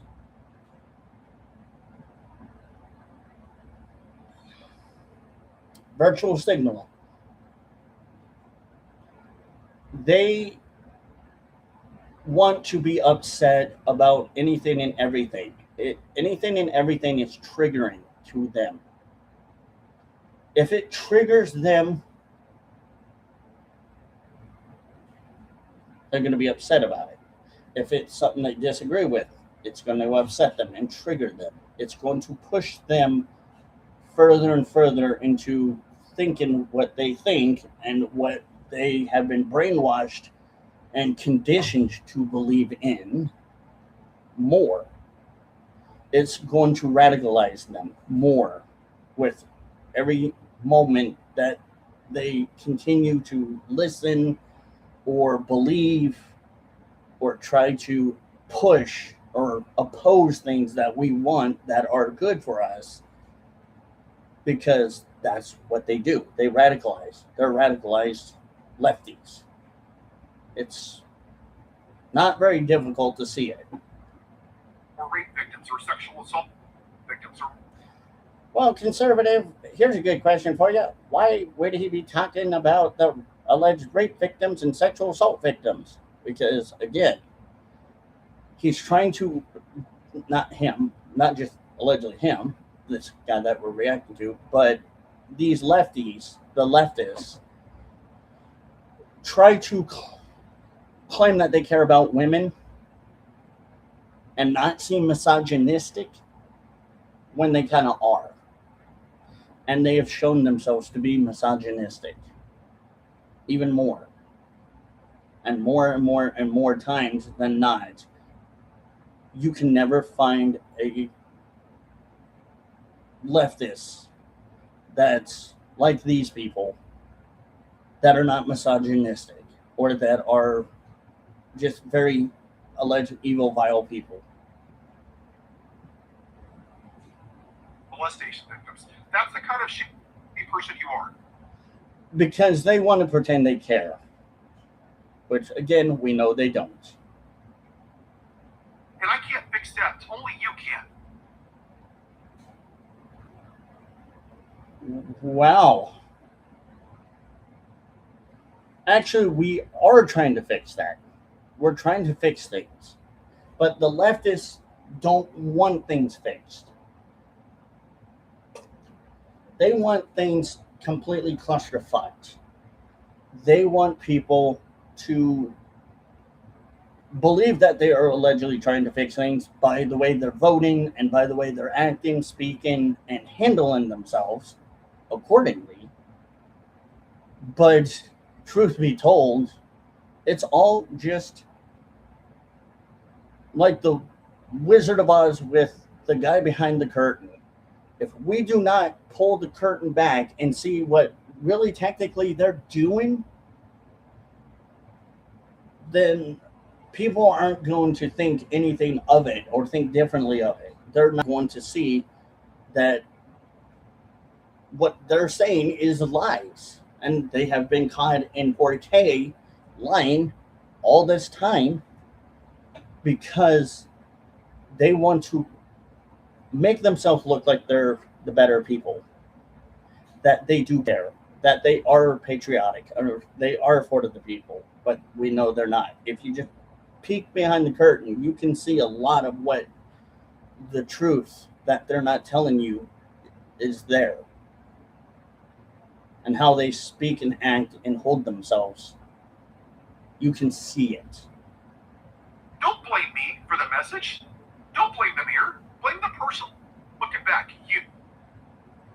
Why would they say don't blame the person looking in the mirror, or excuse me, why not blame the mirror but blame the person looking in the mirror? Metaphorical concept that they use is that exactly. They want people to blame people that are trying to do good.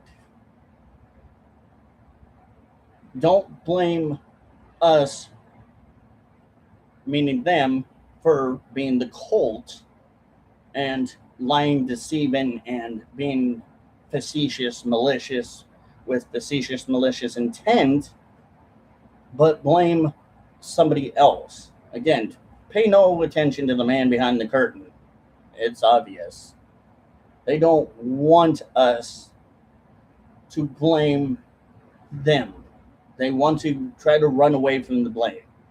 They can't handle the blame because they know a lot of the stuff they allegedly have done and said is very fucked up and really immoral and just wrong and degenerate and degrading to us and to anyone and to everyone but themselves.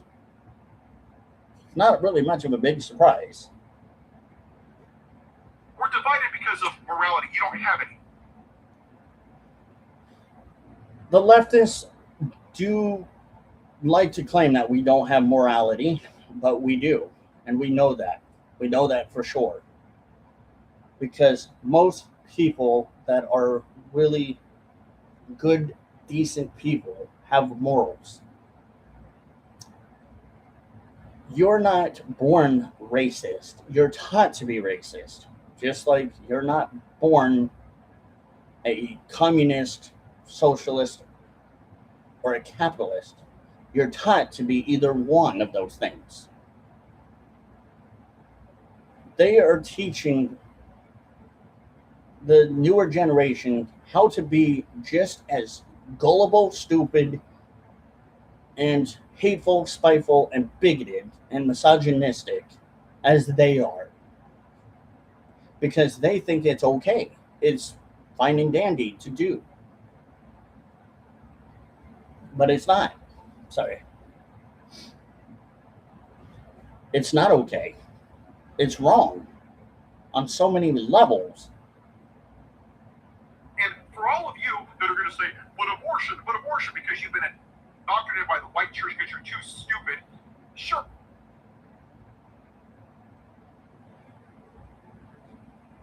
Okay. What about abortion? You want to talk about abortion? Let's talk about abortion. Once the baby's born, so you're going to force a woman to give birth because That's really not how it works generally.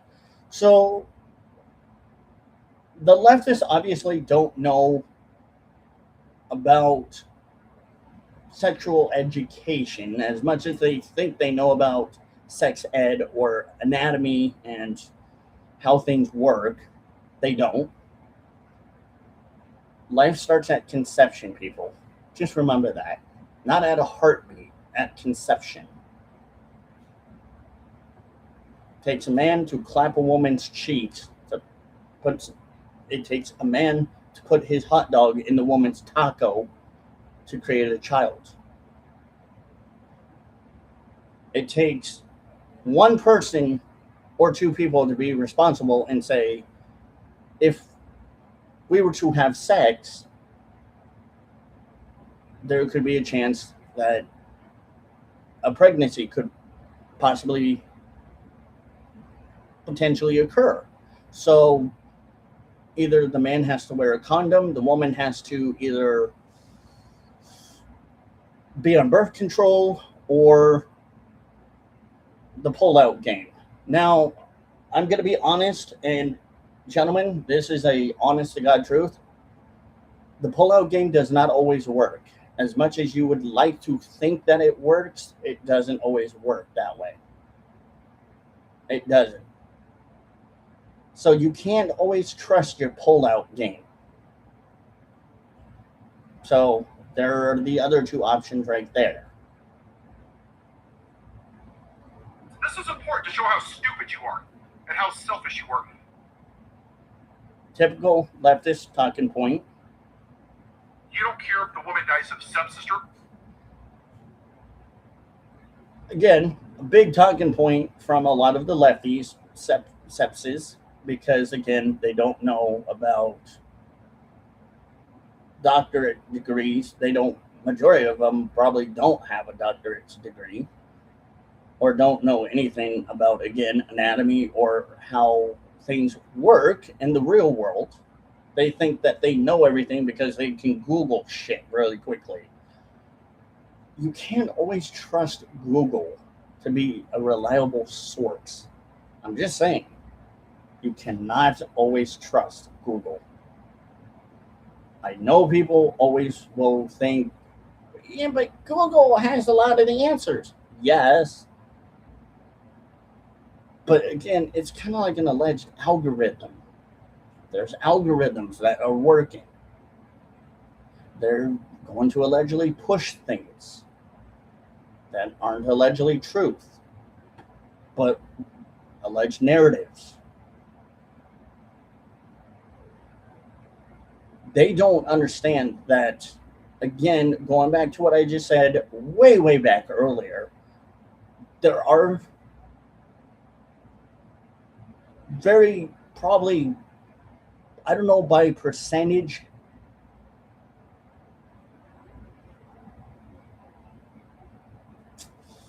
a very small, I would say, percentage that doctors do allegedly make mistakes or something happens during, i.e., childbirth, that was not really part of the plan, that went wrong. It happens sometimes. And yes, it's a shitty thing, but it happens.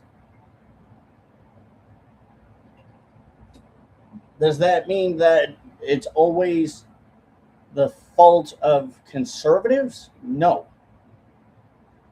It's the fault of whatever happened. And again, I will repeat myself from what I said before. What the leftists don't realize is that coming to abortion, it doesn't just push stress on the baby, but it also puts stress on the mother's body as well. So that also has to be taken into accountability as to the conversation or having that conversation. Do they do it? No. Because again, they like to push narratives. It's a narrative push. Pregnancy. You don't care if the infant dies, knowing that it's going to die from complications because you're forcing her to give birth. Well, here's a good question. Conservative lefties do say that exactly like what he said about complications of birth. Yes, it does happen. That is a true statement that, yes, he did say. Yes, there is complications. Sometimes that do occur that are not really something that was planned or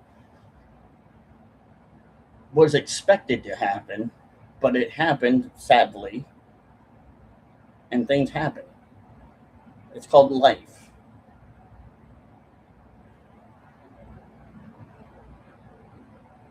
And they don't, again, want to have that conversation. You don't care if Donald Trump rapes that woman. how would you go against that one, conservative? Very easily.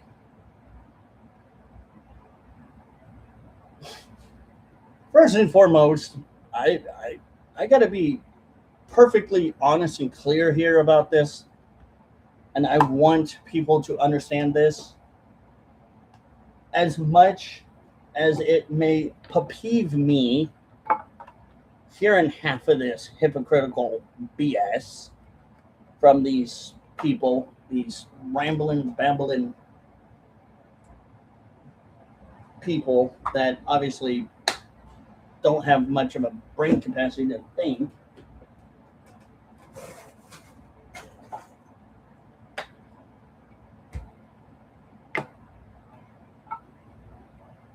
You do understand, first and foremost,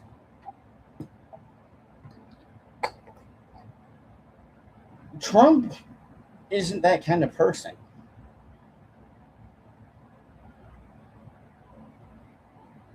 But apparently, they want to be so gun ho about Trump allegedly raping minors that they do not pay attention to what allegedly our past president did or has been allegedly accused of. And I'm talking about Joe Biden, by the way. Allegedly sniffing hair, caught on live TV, sniffing children's hair, being alleged really creepy, allegedly kissing them, fondling them, doing things that are just allegedly PDF file type behavior. And yes, I'm getting very nauseated thinking about this. Sorry. But at the same time, they're allegedly okay with taking their kids to drag queen shows where half naked people that dress like they're whorish, pardon me for saying this, but dress really slutty and whorish to the show in front of their kids. And they don't see a problem with it. What moral person would be okay with those two alleged things happening to, say, any minor or underage child? They would allegedly say it's okay. Because again, it comes down to there's no morality with them. They don't understand morality. They don't understand that having an alleged president going around allegedly sniffing, allegedly groping, and just doing some alleged weird stuff while he's allegedly on camera with minors, and then also being allegedly accused of taking showers with his daughter, which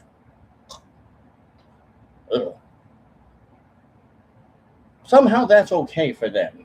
They that's not a red line for them.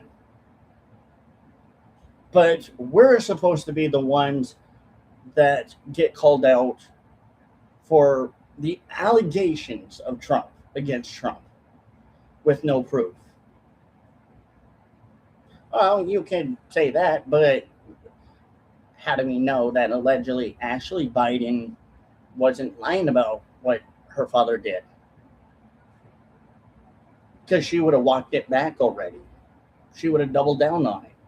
Just like Trump's alleged first wife doubled down on the rape charges against him that were later she redacted and kind of walked herself back on. The same thing. No moral compass with these people. They don't understand that There's a fine line between truth and fiction and what is appropriate and not appropriate. But they want to claim we're the most effed up people on this whole entire planet, but they're not. Right. Okay. You don't care if Donald Trump molests that child on Epstein Island. You don't care if that child dies from an insurrection caused by Donald Trump. We've had multiple conversations about the alleged insurrection. I'm not going to go too much into it, but y'all know we've had that conversation before multiple times, and you know where we stand with it. In a school in Iran, it is bombed by Donald Trump. There's a difference between, again, what's moral and what's wrong, and what's just them trying to pretend as far as they can in their imagination world that they actually give a flying fart. And we see it. We see that they don't. You don't care if it's shot in a school, a shopping mall, a movie theater. You don't care if it starves to death. You won't give it universal health care. These are all lefty talking points that he's just throwing out there. And this is the same talking points that most majority of these lefties, they do. Well, conservative, why would he do that? Why would these lefties do that kind of stuff? Because again, it's what they were basically, I hate to use this word, but what they were allegedly groomed to believe in.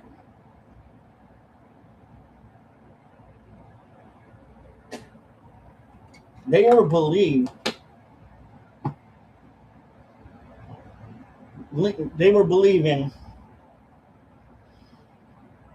in things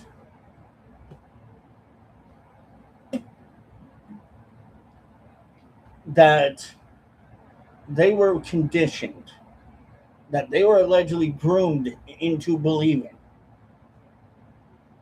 not just by the politicians, but by the media, to believe in. They were conditioned to this. There is a song that every time I think about politics, it hits my brain. Listen to it. It's called Welcome to the Machine. Sure, people have different opinions about what that song really means, but when I listen to it,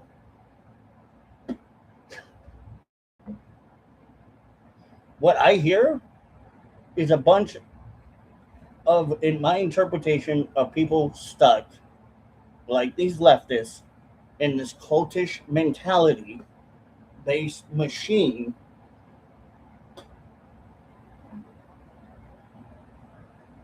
that they can't get out of. Or they choose not to get out of it. Because they're stuck in it.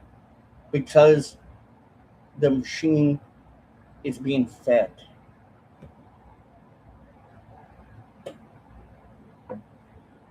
By them.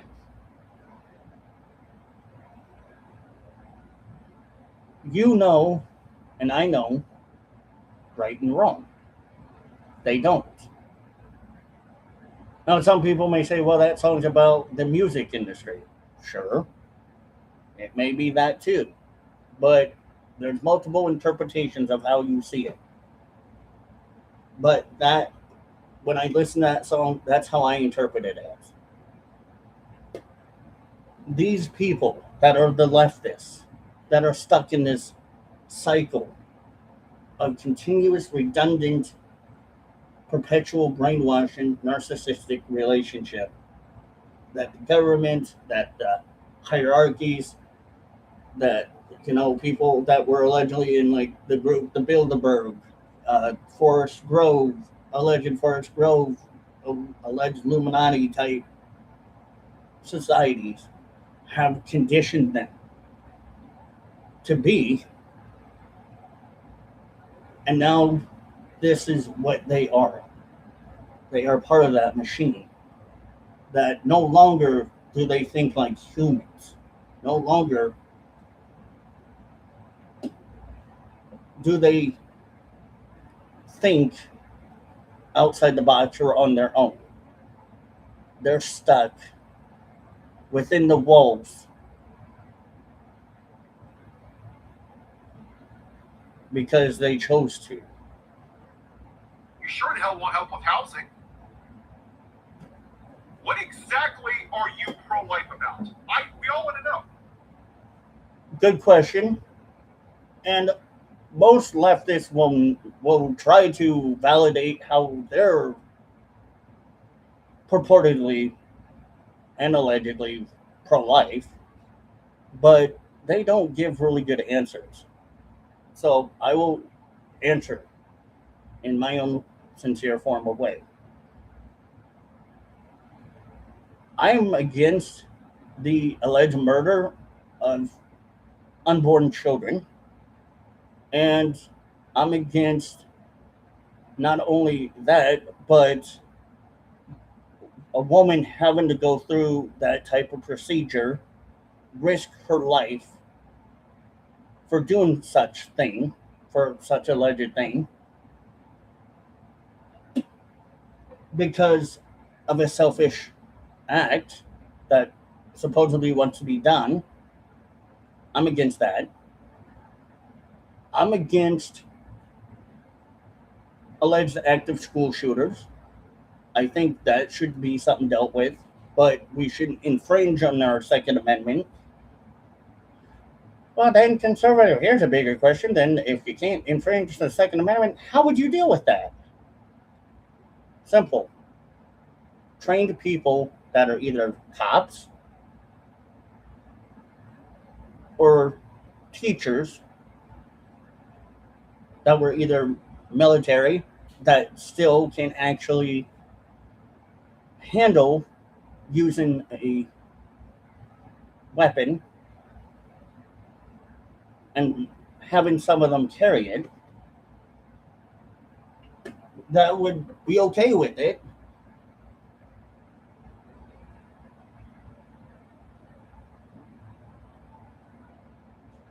Or one better, start bag searching every school student, which also would come into a bigger problem because the right to privacy would be invaded because of that. So we can't do that. So the only two options right there are going to be either more security that do carry firearms on school campus that are police and or teachers that were allegedly military or police law enforcement ex-leos that can handle or are going to be okay with concealed carrying and having to have the school be okay with them carrying it, which we know the schools would never be okay with teachers carrying, but they would be okay with cops doing it, security guards or whatever you want to call them, rented cops, real cops, whatever. Not just like rented cop Paul Blart that rides a Segway and goes, "Stop! Put the gun down, please don't shoot." No, we don't need one of those guys. We need an actual law enforcement officer that is going to be like, "Put the gun down, put the gun down, pop, pop, pop, pop, pop." Oh, well, you didn't put the gun down, so right to defense. And not be afraid to take the alleged school shooter out. Those are our options right there for that situation. I'm against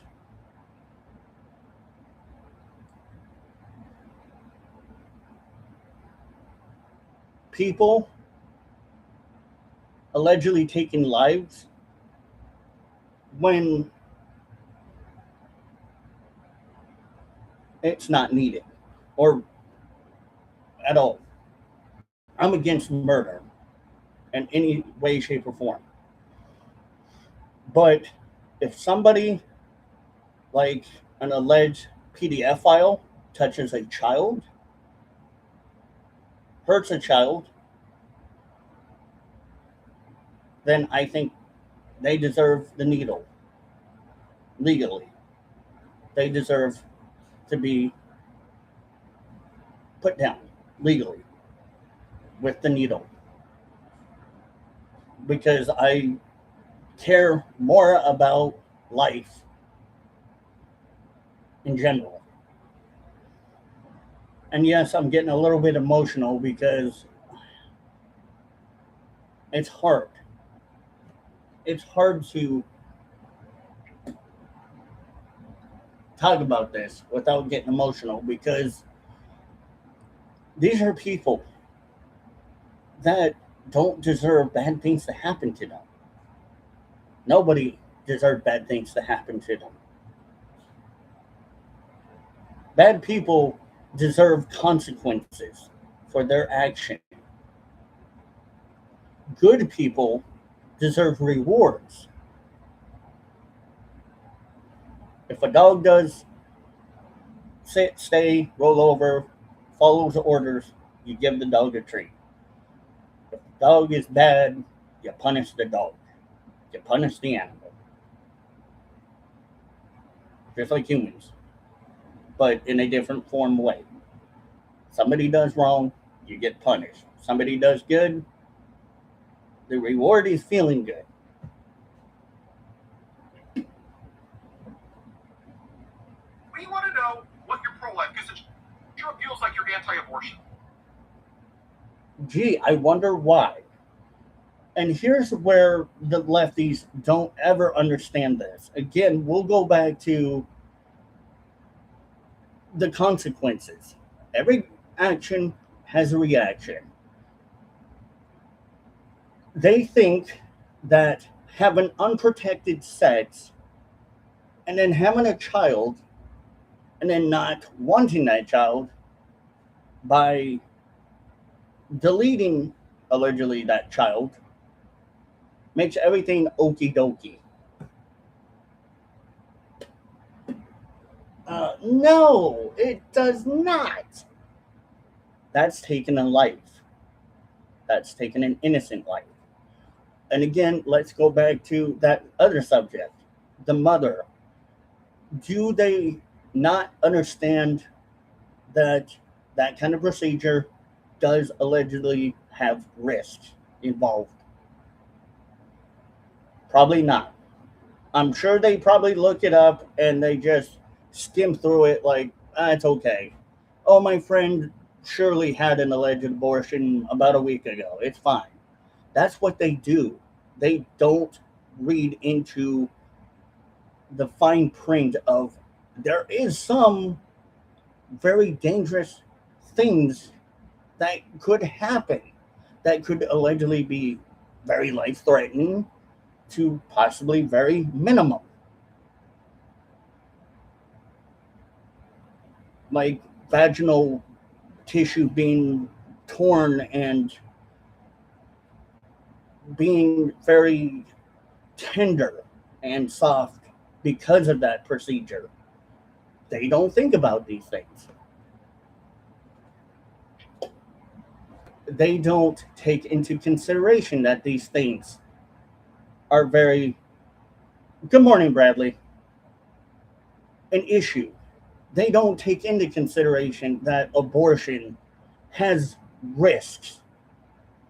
Not only is it risky for the mother and the baby, but the doctor is doing something that ultimately could potentially, if something does allegedly go wrong, and they do allegedly get sued because shit just went haywire, could lose their license for it and their livelihood for it.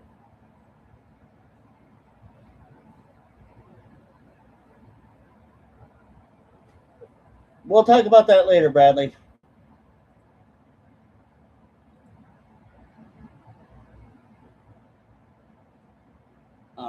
But yeah, they don't understand that there is a lot of potential risk.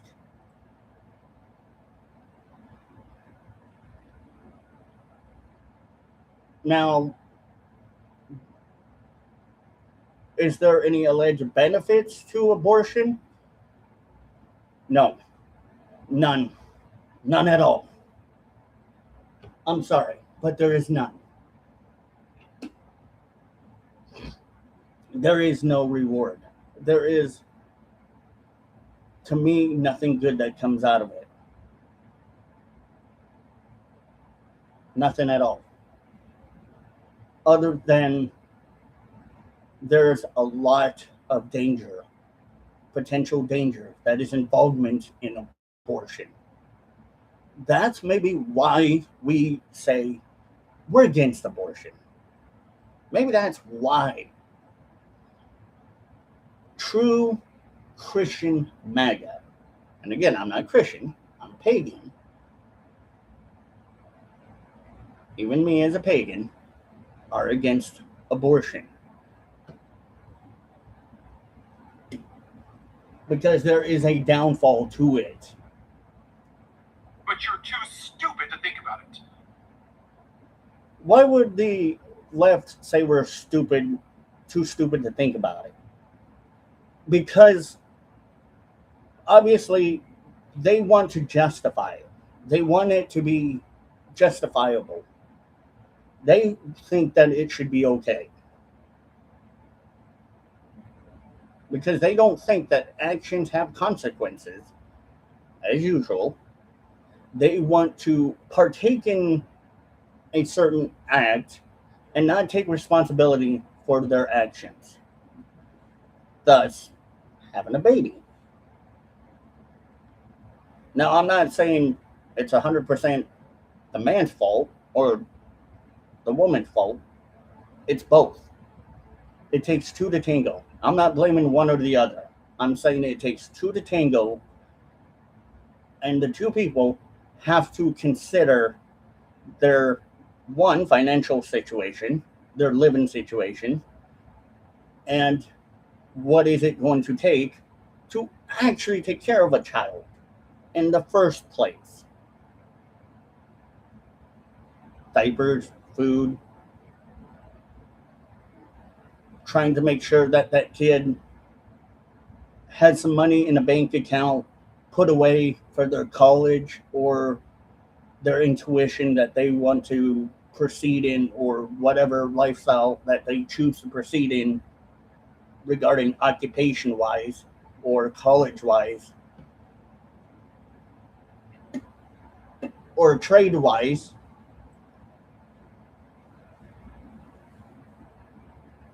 Those are things that are called being an adult. The left do not know how to be an adult. They don't. They claim they know how to adult, but they don't. Now, if you're going to say that you're all about free will, There's a certain degree that we have on what's called free will, but it is not free will to just allegedly take the life of an innocent baby or a mother that doesn't want to take responsibility for her actions or for her and her boyfriend, fiance, partner, whatever have you, action.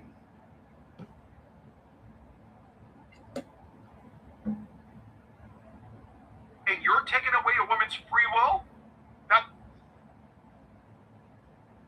The left do a lot of times like to argue that that is taken away, supposedly, a woman's free will.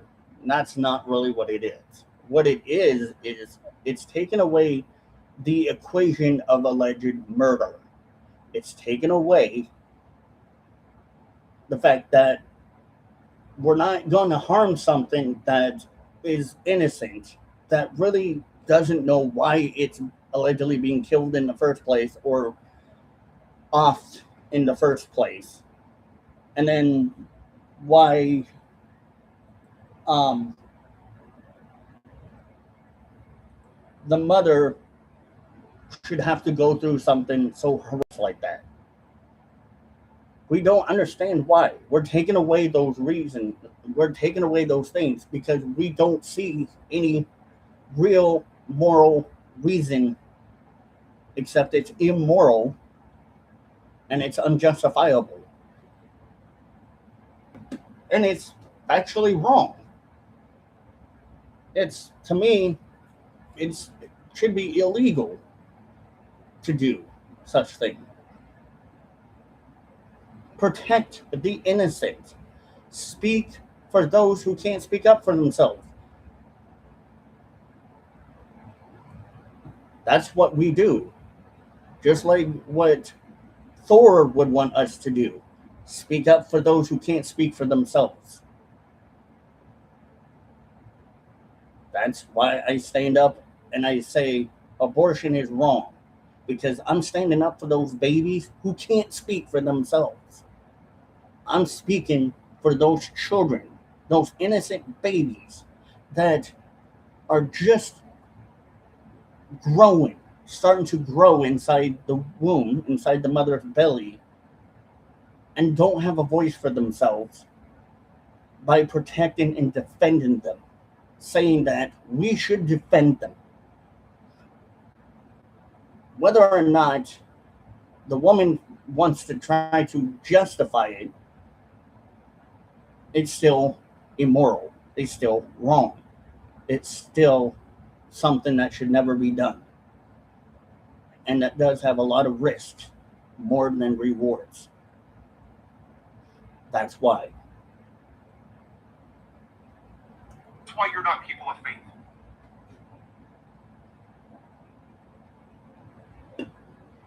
I do have to say that just because I'm not a Christian, but I am a pagan, does not mean that I should stand or should not stand on moral principle.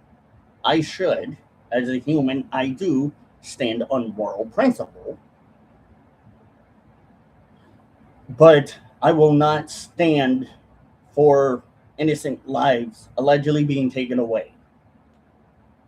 I will do exactly what my god Thor would want me to do.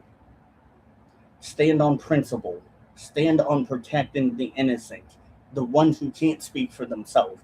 That's again why I do what I do by saying I'm against these kinds of things like abortion.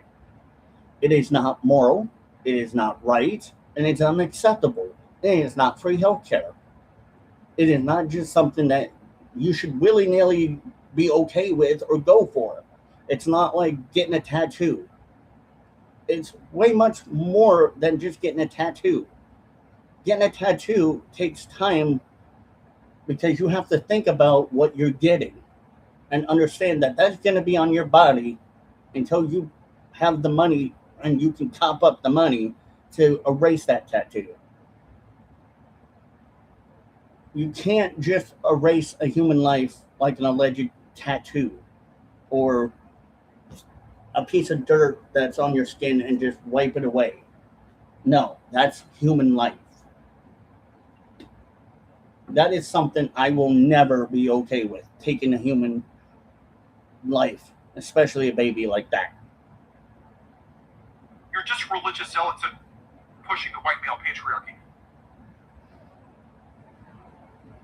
Why do the left love saying that us conservatives like to push the white male patriarchy? Because again, virtual signaling.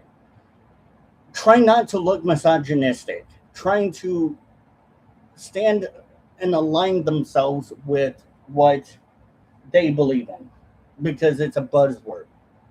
It's what they do. They push whatever they can on us and call us names. That's pretty much like what Tobacco KY96 said. first grade shit. Because we have morals, standards. We are more compassionate than they are. We understand that life is very precious and life should never, ever be taken for granted. Because you never know when the day that you will no longer wake up will occur. You don't know that. Life is precious. Live life every day as if it was supposedly your last. By doing something more positive in life. Doing things that you know are right, not wrong. They don't do that. They don't stand on those principles and grounds. Because that's all this is. It's about control. No. As much as the left want to think it's more about control, that's wrong. For us, it's not about control, but for them it is. They like to control things. Because isn't that what alleged or supposedly narcissists love to do the most? Have control. They love to control things that they once didn't have control of, but now they do. That's all it is for them. They want to claim it's the white male patriarchy because they want to push anti whiteism, reverse racism, male bigotry, hate against the males, men, which is ironic because majority of these people that push this kind of stuff are either leftist males or leftist female nut jobs, and they don't want to accept defeat. They can't ever understand that they lost the argument. They lost because they are being exposed more and more and more for who they are and what they are. It's not about morality and compassion with these people. It's about narcissism. Who can they control and how much control can they get? Give them an inch, they'll want a mile. Give them a mile, they'll want 200 football fields. You give them 200 football fields, they'll want 1,000 football fields. The little you give, the more they will want. That's greed. It's about narcissism, greed, and immorality, and basic cultish brainwashing indoctrination. You want everyone to live by your white male patriarchy. They say this a lot because, again, it's reverse racism, anti whiteism. It's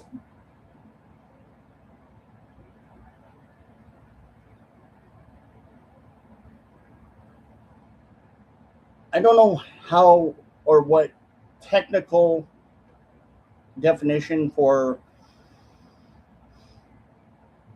um, being against male is. I know like misogyny is like females, but it's kind of like misogyny if you think about it. That's all those talking points are. They're buzzwords. And to really break your brains, MAGA, you want to hear something that's going to blow your minds and you're going to lose your gaskets and you're going to say, if you don't love America, you can leave it. Sure. I'm not going to be surprised by anything that a leftist will say. Honestly, not anymore to me. Because I've heard majority of everything that a leftist could throw at me. I've heard it 1,000 times. This country has never been great for everybody.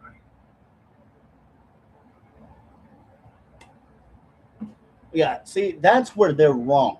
Because what they don't realize is that it is actually great. But what they're looking at is something that happened 150 years ago that they still can't fucking get past. I don't know why. Don't ask me. I'm not a brain surgeon, nor do I pretend to be one or claim to be one. But yeah. Anyway, we'll circle back around to that. Thanks, Jed. Anywho's, um, it's again just how they are conditioned. They are conditioned to hate America, but still live in America in a capitalist society by using capitalism. Again, what I said before stands. It's that simple. It was designed by racist white men. Mm. Why would they consider our forefathers racist white men? Well, first of all, our forefathers were white. That is true. Sure, some of our alleged forefathers did own slaves, but that was 150 years ago. So, should we still say that it wasn't great? 150 years ago, there was a, as America was starting to become and form what it is now, or what it should be, a good, free, great country, which it is. Sure, there was a lot of difficulties and a lot of things that were going on at that time, but that's 150 years ago. So again, 150 years ago, they still can't get over it. It's to them like a broken record. It's repeat over and over. It's like the Energizer Bunny. They can't get over it. They just don't know how to get over it. That little hump in the road, that little bump in the road, is what is causing them to continue to go backwards, not forward, and move forward. When majority of the country has freaking moved forward. We're not looking backwards. It's just they are looking at the glass half empty when we're looking at it half full and trying to find the positive in our lives. That own people like fucking animals. Again, I'm not going to deny that our alleged forefathers did have slaves. Some of them did allegedly have slaves, which sure was not right. But later, that was slavery was destroyed. But conservative, you still fly the Confederate flag, so obviously you know more about it than anyone else does because you're the one that's flying the racist flag. You mean, again, this one? That's not racist. That's called heritage. Oh, let me guess. It's heritage because you are allegedly okay with slavery. No, no. Again, the left are always going to say this one thing, this one big key thing. It wasn't about property rights. It was all about slavery. And that's where they're going to get it wrong. 99.9% of the time, they're going to get it wrong. Because they don't know history. They don't understand history. They don't understand that 150 years ago or more did occur. We can't deny it. We can't pretend it didn't. Because it did. It did occur. But it's not occurring today. That's what they don't want to understand. It was designed to benefit 21-year-old landowning white men. Okay, I will tell you this. as much as we don't want to see the truth in what our past was, we do have to look at the past. That, yes, the past was pretty dirty, awful, not so great. But at the same time, later, things started looking up. So that honestly, these lefties, again, aren't going to think about the history, the historical, factual evidence about it. They're only going to look at the dirty parts, the ugly parts, because they don't want truth and reality to be seen. Why do you think they graffiti statues of past, like, Confederates or statues in general? Because they're trying to, I'm not going to use the word whitewash here, but they're trying to wash away the truth. The left want to wash away the truth.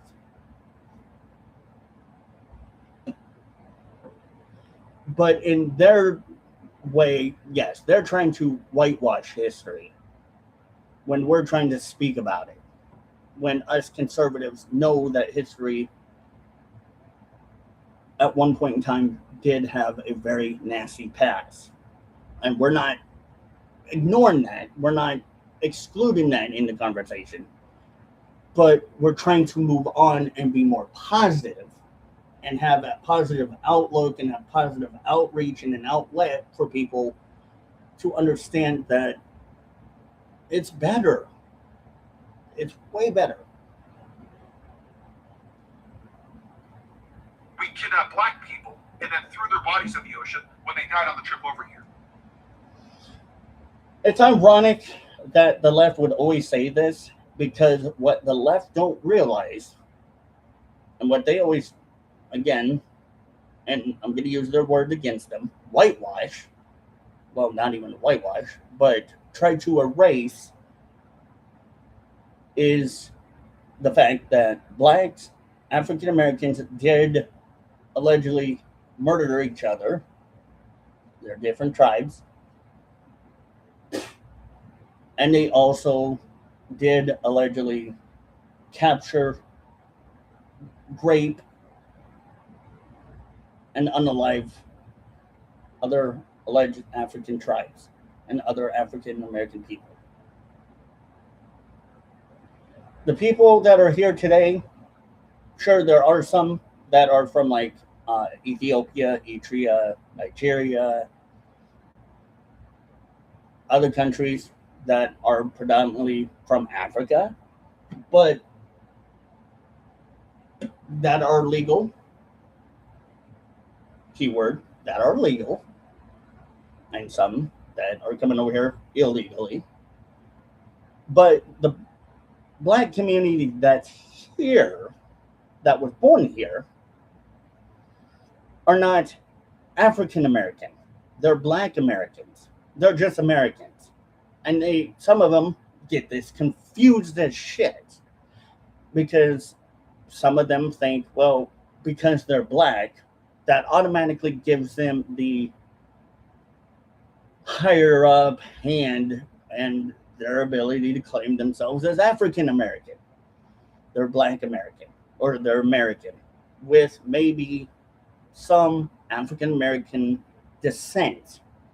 Like, I have a little bit of Scottish, Irish, and a little bit of German and Southern heritage in my background. Now, I'm an American.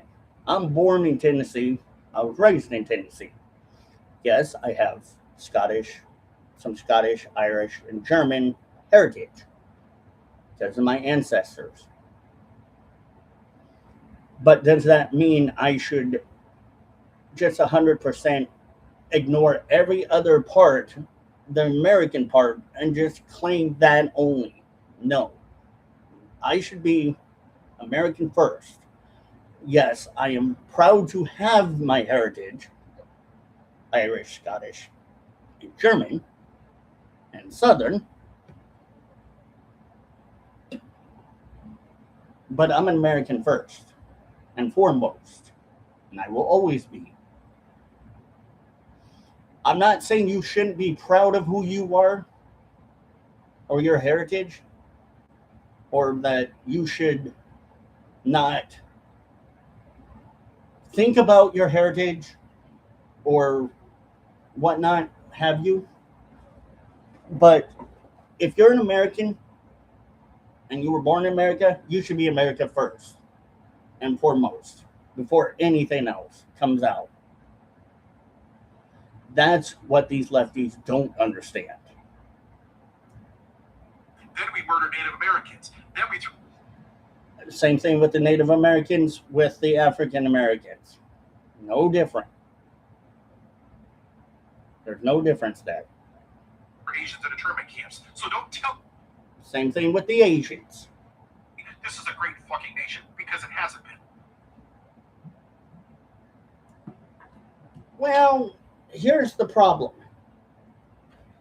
Here's the biggest problem with this.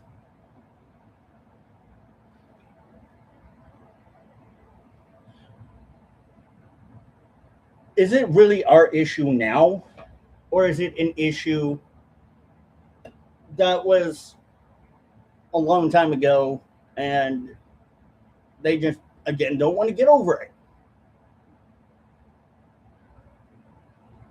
You be the answer to that question with your own thought process and your own moral compass and your moral standards. Think about it that way. And it has been because of white trash like you. You are the remnants of the Confederacy. Why would the lefties say that we're allegedly the remnants of the Confederacy? Because they're pissed off that their side lost. They're pissed off. The lefties are pissed off that they don't get to allegedly have slavery or Jim Crow 2.0. They're pissed off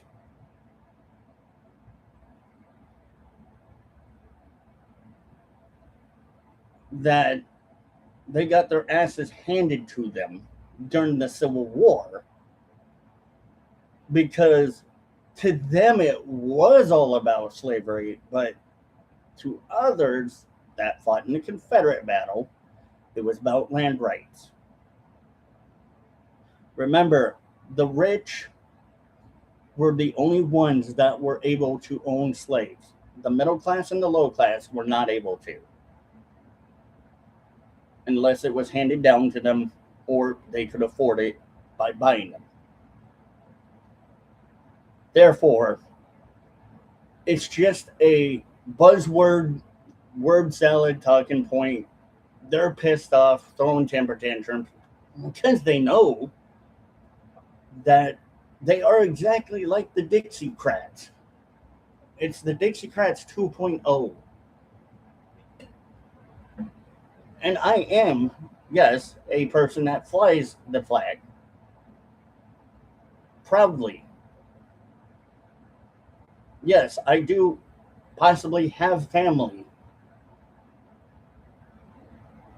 that are Southern families, that are Southern, that may or may not have been supposedly in the Confederate War. I don't know. I haven't done major background research onto my family history, but I may or may not have. I'm just going to say that. Just in defense of me not knowing. But they're pissed off because not only that they are a semi resemblance to the racist Dixiecrats, but they're also resembling to the Soviet communists. So they have two resemblance that they're pissed off that they know that they resemble the most, that these lefties resemble. And they're pissed off that we see that. And they don't want us to see that.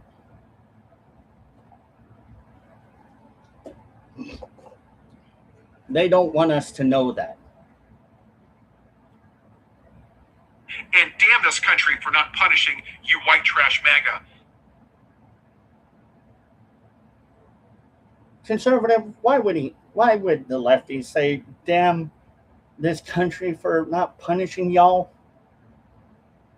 Because, again, they're pissed off that we're doing something against them. We're standing against them in large amounts of numbers. We represent the majority. We, the people, represent this country, love this country, and actually care for this country, care for people that are really pro-life, like me, that are out there telling people, don't believe these idiots on the left on what they're saying, because all it is hogwash and bullarchy. It's just bullets. It's just hogwash. They're pissed off that they're seeing that their cult is starting to go lower and lower and lower in numbers. That is exactly why they're pissed off. I see it. I understand. Yeah, they would be pissed off like anyone. It's normal to be pissed off that their cult, just like the Church of Scientology, is losing support. Because they're being exposed for what they are and who they are. And their numbers are going to go lower and lower and lower and dip down lower and lower and lower. The more people start waking up and getting out of the machine. People are starting to realize the machine needs to be shut down. It needs to be gone. We no longer need to have these ideologies that they think of. We need to put America back where it should be. But the part that peas in their Cheerios is that they don't want it. They would rather continue to try to fight for a cause that is a lost cause, just like the Dixiecrats. They're fighting for that lost cause. And again, going back to what I just said,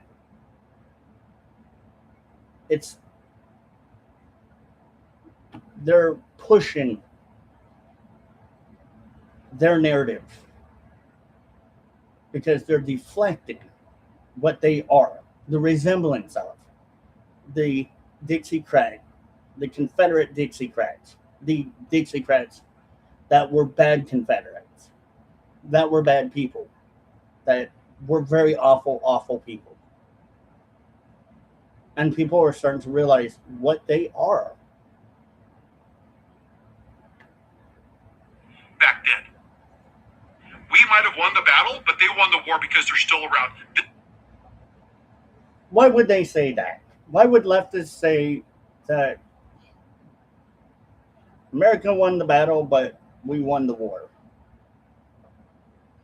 Because, again, it comes down to the same freaking thing. They're pissed off that people are starting to see the truth behind what these leftist progressives are doing. And it irks them. It irks them so bad that it's an uncontrollable type feeling of anger because they use emotions. They don't rationally think of things. They are not rational. They're more emotional. Their main priority is to get people to be more emotional than rational. And if they can get more people to be emotional than rational, then things will start being put in place for them to continue to do what they do. But if people start becoming more rational, then things will fall apart for them. Because they want allegedly Jim Crow 2.0. They want segregation. The left wants the segregation in Jim Crow 2.0 because that's what they feed on. Fear, racism, misogyny, hate, homophobic, bigotry, anti-whiteism, racism. You know, it's really, really sad. And I'm going in 3 minutes here, but we're about done. It's really sad that these lefties don't talk about this the most. Who allegedly has racism done against them the most? Not black people, white people. White. White. And I'll say it again for all of you in the back. White people. Majority of the anti-whiteism comes from white people. White liberals. Any race can be racist. But again, you're not born racist. You're taught to be racist. They're teaching the generation to be racist because to them it's okay. And they don't talk about that. This is the remnants of the Daughters of the Confederacy and the Lost Cause. Well, why would they? Okay, give me a different answer of why they would say that stupid thing that he just said. Because, again, it comes and stems from the fact that they're pissed off because we know everything. We know their tricks. We know what they are capable of, very much so, to the point that we have seen it multiple times what they're capable of.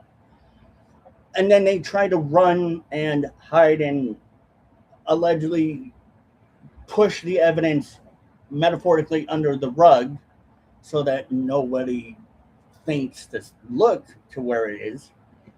Or they allegedly pay people to shut them up, or allegedly have people offed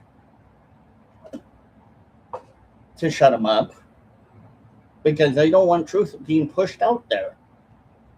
As much as it peas in their Cheerios, that truth will come to light at the end of the day, they think that it won't, but it will. What is done in the dark will be brought to light, as Johnny Cash once said in the song, God Will Cut You Down. And they know it. They know what is being done by them will come to haunt them. It will come to light, and they will have to answer for it.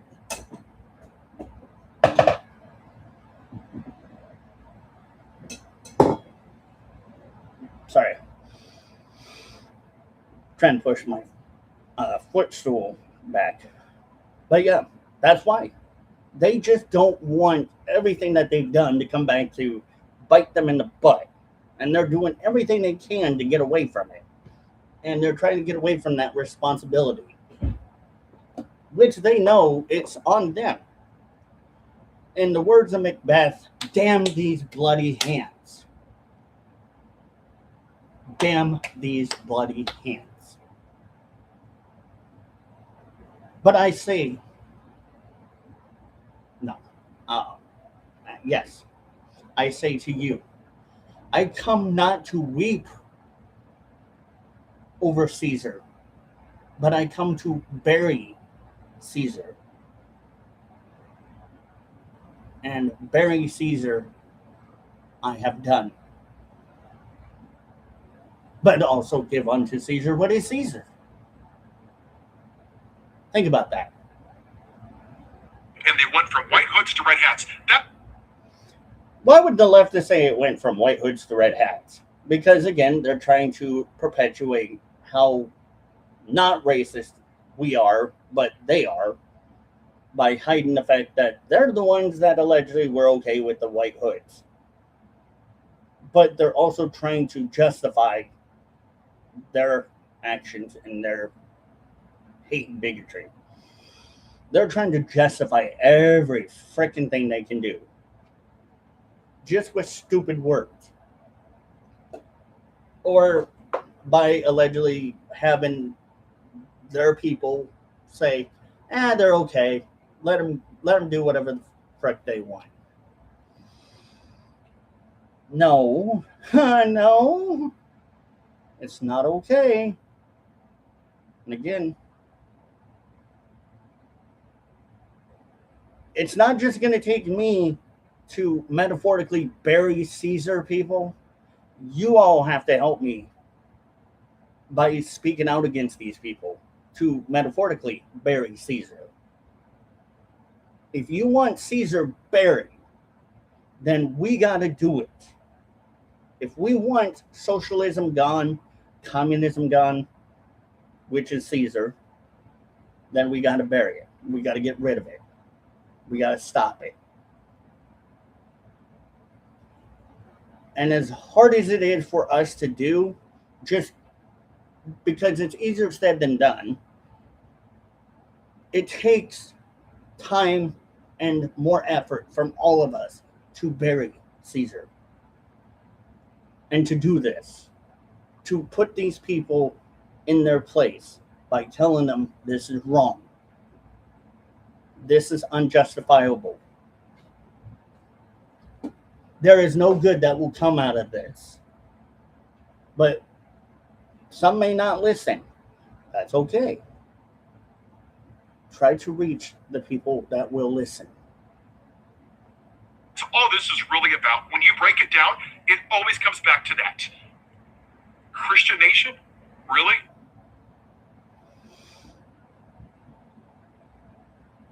Why do the left hate Christian nation so much?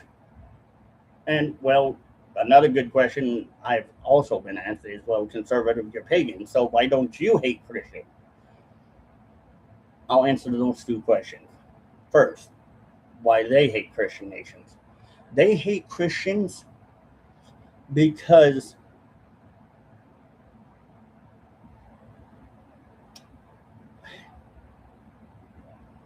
first and foremost, because they want to go against what is, even though you can call it, even without religion, moral and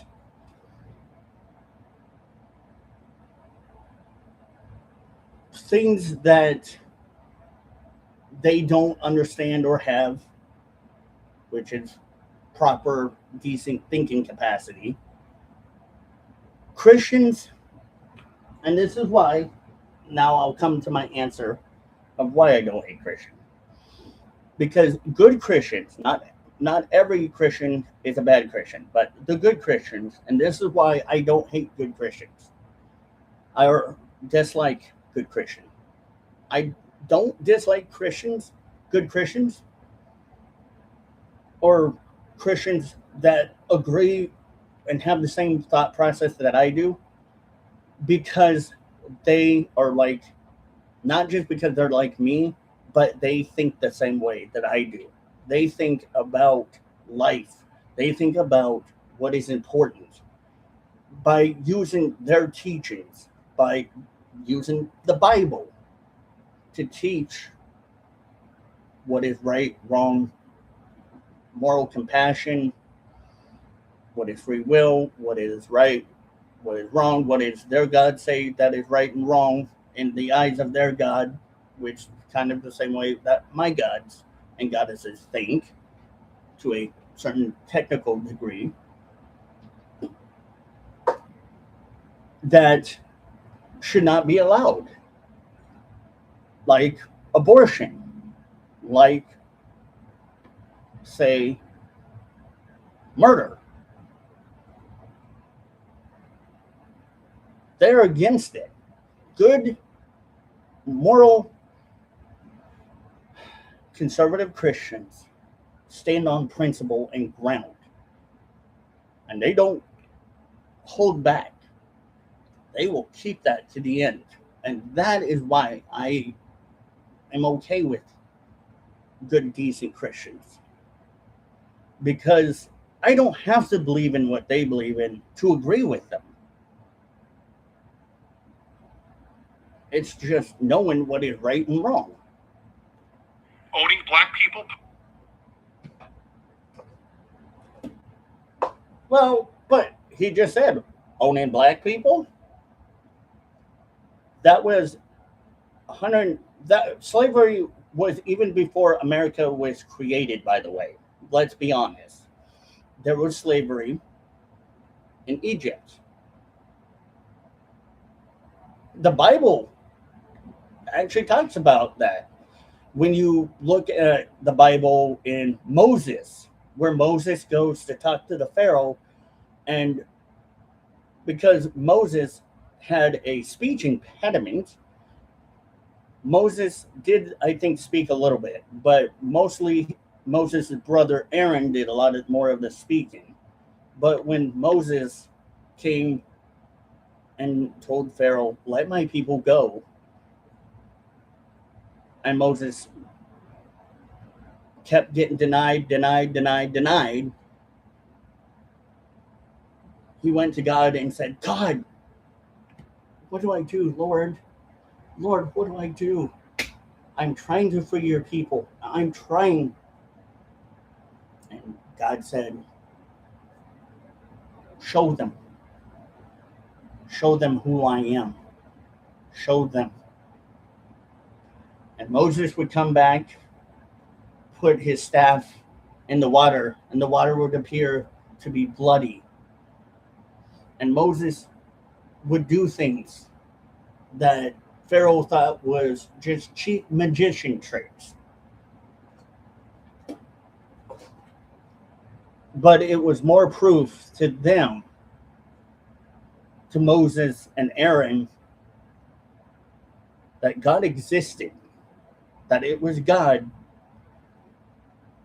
helping Moses and Aaron to free them, to release them. Well, I thought you were pagan. You don't believe in it. Just because I'm pagan does not mean that as an ex-Christian, I don't have to believe in it. I believe in it. I believe it happened. But what happened?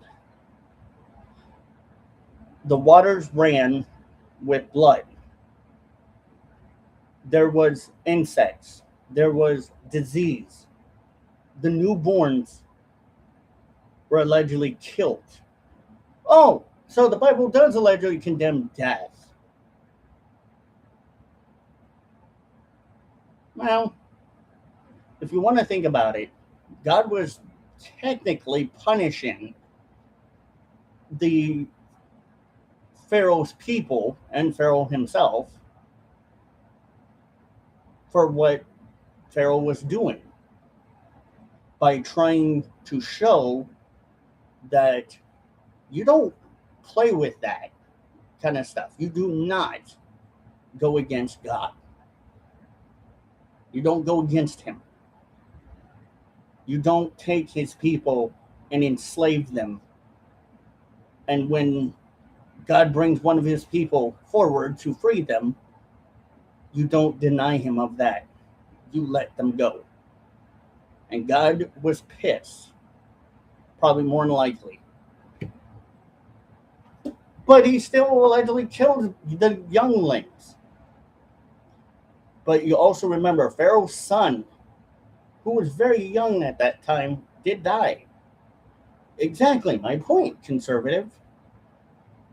Well, Pharaoh's son died at the cost of Pharaoh's ignorance and stubbornness. It wasn't because God wanted to. It was because God was punishing what Pharaoh was doing, and Pharaoh knew what he was doing was wrong. Moses and Aaron was, no pun intended, doing the errand of the bidding of asking of what God wanted them to do, to free his people. And Moses and Aaron kept getting denied of it. So God did what he did by putting repercussions on there. This is what the leftists don't want to talk about. The Bible. The parts in the Bible that, yes, there are some ugliness. They always like to talk about how ugly the Bible is, but they don't read into why certain things happened. Why are there certain aspects of things that occurred? Like slavery.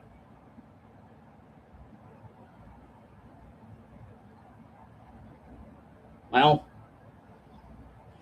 if the left would actually, if they want to argue with the Bible, they should start reading the Bible and really digging deep into finding the answers. What's up, Hood?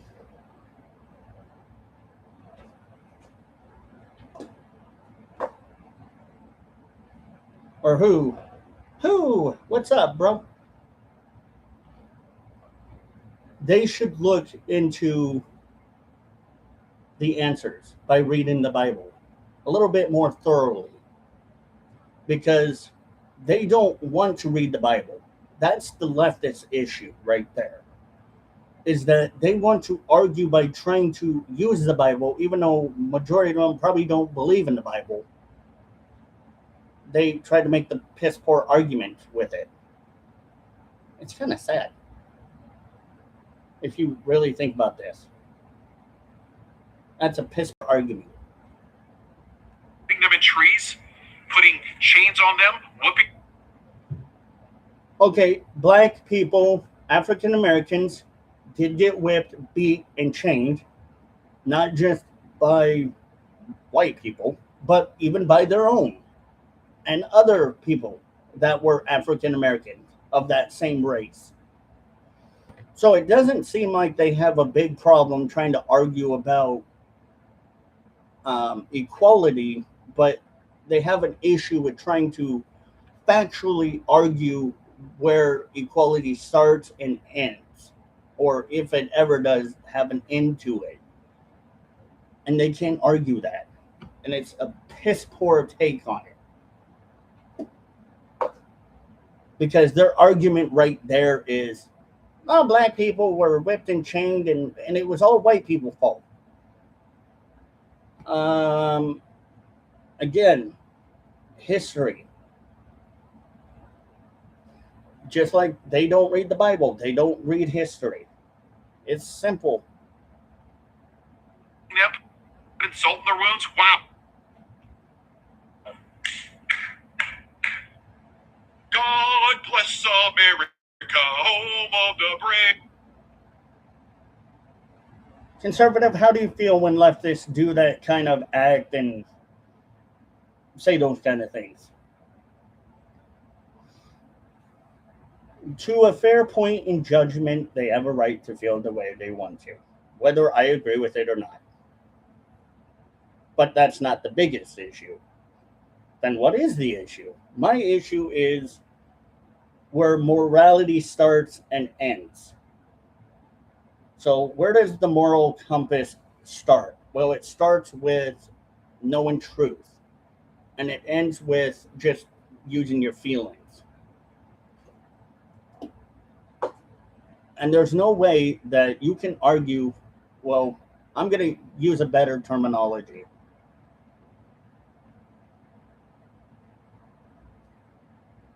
As Ron White once said, you can't fix stupid. That's just the thing. You cannot fix stupid.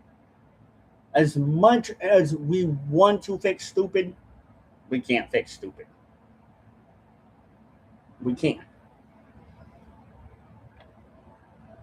We just really can't, technically. But in regards to how do I feel about like them kind of doing like what he just did, I think it's a mockery. I think it's disgraceful. I think it's really sad.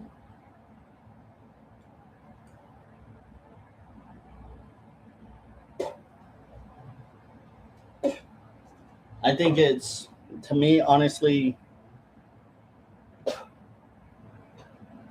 childish, kind of deranged. But again, they have a right to their opinion. As I will always say, opinions are like buttholes. We all have one. Some stink more than others. Because you're too stupid to see what this country was founded on. Ah, conservative, you're too stupid to see what this country was founded on. When the leftist says that, normally 9 out of 10, you're going to have to think about this in a logical, sensical way. It's not the fact that you're stupid, period, because you don't agree with them, but it's the fact that they can't handle common sense. That's what they don't understand. That is what they're against, common sense. They don't like that you have a brain and you know how to think and use your brain and think for yourself without having the media tell you what to think or the government telling you what to say, think, or feel, or how to piss, when to piss, and what to do and when to do things. They don't comprehend that there are people out there that don't think like them and they don't like that. They basically, in general, kind of want people to be like robots. Again, the machine. They want people to be like the machine, just brainwashed and indoctrinated and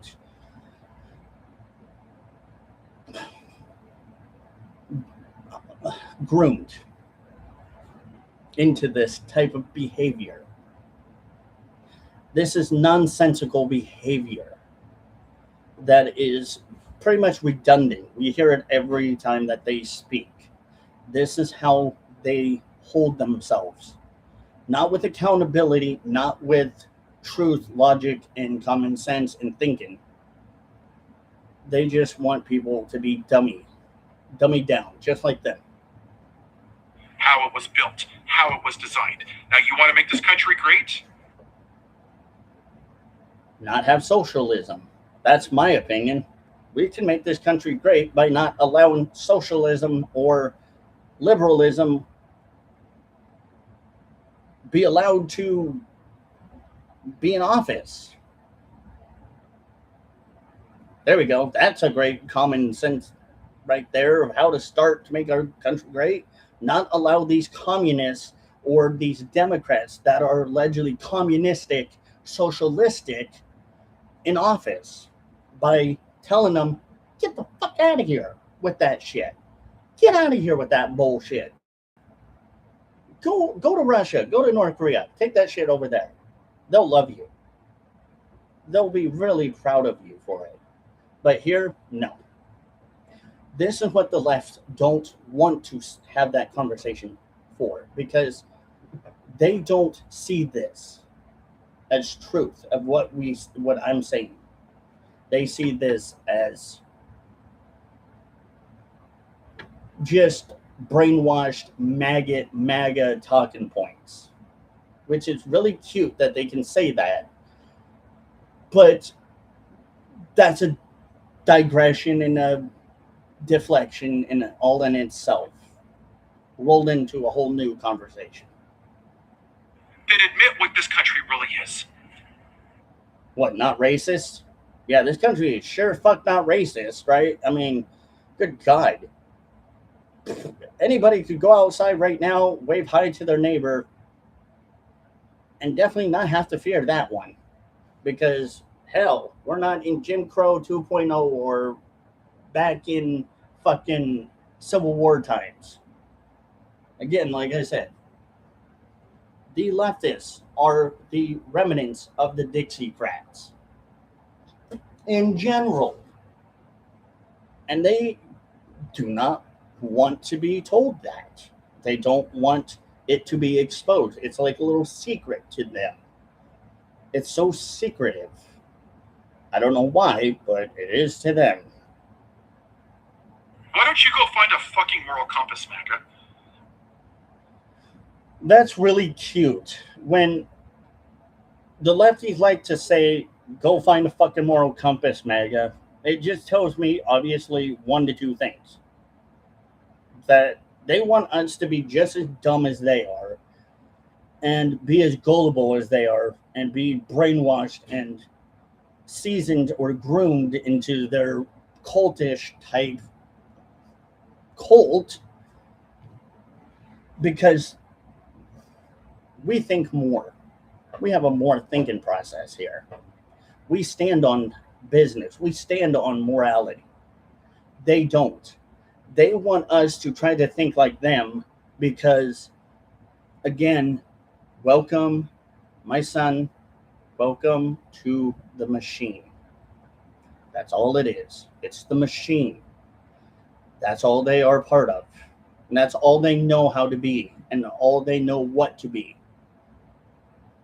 They cannot be anything but that because in their mind, it is excruciatingly painful for them to come out of this nightmare hellhole that they once were consumed by into reality to where we are now, to understand that we are more moral.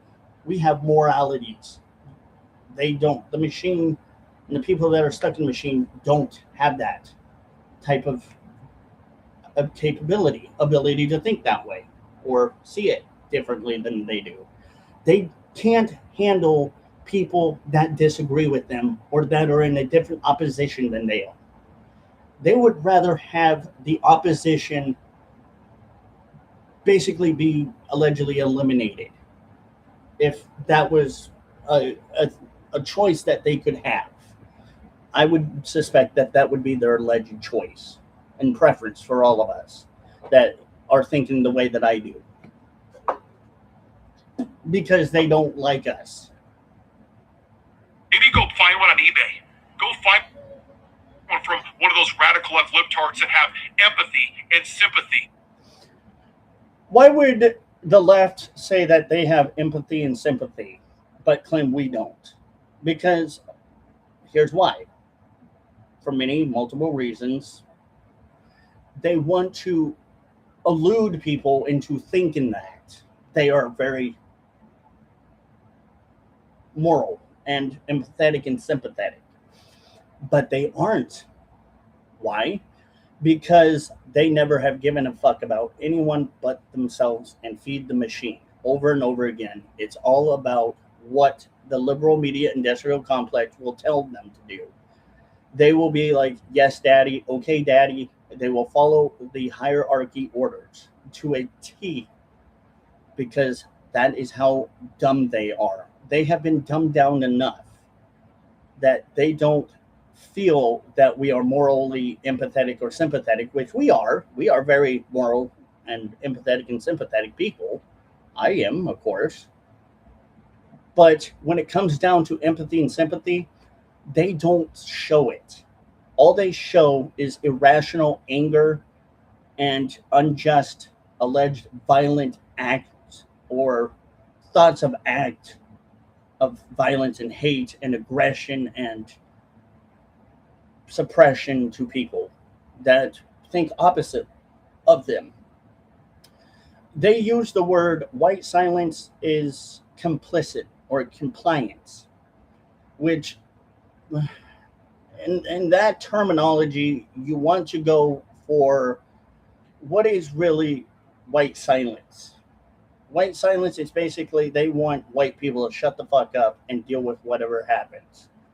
They want white people to not have a voice. But these white liberals are the ones that scream, bark, yell, and do the most, barking like a damn chihuahua, going yep, yep, yep, yep, yep, yep, yep, yep, yep, the most. When they're white, but they want conservatives to shut the fuck up white conservative, men and women, which it's funny, they again claim they're not misogynistic, but they tell white women conservative to sit the fuck down and shut the fuck up and go make a sandwich for their husband. Gee whiz, isn't that not misogynistic enough? I mean, good God. That's all they are. It's just basically yapping little chihuahua ankle biting dogs. Nothing more, nothing less. You claim to follow Jesus? I never claimed to follow Jesus. Well, right now I don't, because I'm not a follower of Christianity. I'm a follower of paganism. The dude literally says, love your neighbor as yourself, and here I am. They do claim that, or make the biggest bargain argument that Jesus said, love thy neighbor as you love thyself, which means, MAGA, you should do the same thing, which MAGA does. Some more than others. But it's hypocrisy at its finest. It's them saying, love thy neighbor as you love thyself, because they do not follow the Bible. Christian conservatives, good Christian conservatives, follow the Bible more than they do, which is ironic enough because, again, it kind of backfires in their face when you ask them, give me a Bible quote about where it says homosexuality is not a sin against God. And then you look at Deuteronomy and other examples of the Bible that talk about no man shall lay with another man, or a woman shall not lay with another woman. Okay, again, the question may be on your mind, well, why is a pagan actually referencing the Bible? Because I know the Bible. I used to be a Christian. I used to follow that. We, as MAGA or Christian conservatives, not me personally, but I'm not a Christian, but I'm conservative, know the Bible probably a little bit more better than they do. And they try to claim that they follow the Bible, know the Bible, and they're all of this. But they have no freaking clue what the Bible stands for. And that probably a lot of the shit they pull regarding like abortion, homosexuality, murder is not something that God would probably be for. Well, hold on, conservative, but you said before that the Bible doesn't talk or use that word abortion directly. No, it doesn't use that word, but it talks about how life is precious and life should not be taken. For it says in one of the commandments, thou shalt not kill, thou shalt not steal, thou shalt not covet thy neighbor's wife, honor thy mother, thy father, keep the Sabbath holy, do not take God's name in vain, etc., etc., etc. Normal Christian, good Christian conservatives know those things that are in the Bible and that the Bible talks about that kind of probably would more likely contradict these leftist ideologies. But they also try to use the Bible to claim that it, in some way, shape, or form, in their very tiny microscopic brain of theirs on the left, think that the Bible would not go against what they believe in. Yeah, okay. I don't know if that one works. I don't think that dog hunts, buddy. Literally standing up for everybody else, even people that I don't know. Again, why would they claim that they stand up for people that they don't know, but you're sitting here conservative claiming that they don't. Because, again, it's morality. It's the moral high ground. Who's got the moral high ground here? Thinking logically and not using emotional state of mind, but using the logic sense part of your brain, you know exactly what they stand for and who they are as in general. They don't care if they can in any way, shape, or form get away with half of the shit they do. Half of the shit that they do is only because they have been told, hey, it's okay. The hierarchies, the politicians, the the media says everything's okay. We should believe that. But in reality, they don't question any of that. They don't stop to think, well, hold on a minute here. There, this doesn't seem right. This doesn't seem logically correct. If you were Spock, you'd probably say, well, that's illogical. And I would agree with you. Their thought process is illogical. Minus the fact that they don't not only understand everything, they don't, but they use screaming, name calling, and degenerate words because they think they can get off with it. It gives them their jollies. That's all it is.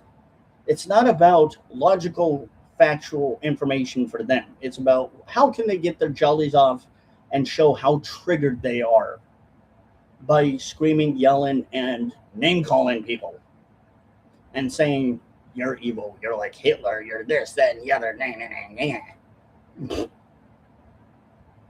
It's about how childish they can be. Well, we already know how childish they are. It's not a big fucking surprise. The only person you care about is yourself because you're a selfish bitch. How do I respond to them calling me a selfish bitch if I'm a alleged MAGA supporter or a conservative? So if somebody like on the left calls you a selfish bitch, just remember that's deflection, number one. Number two,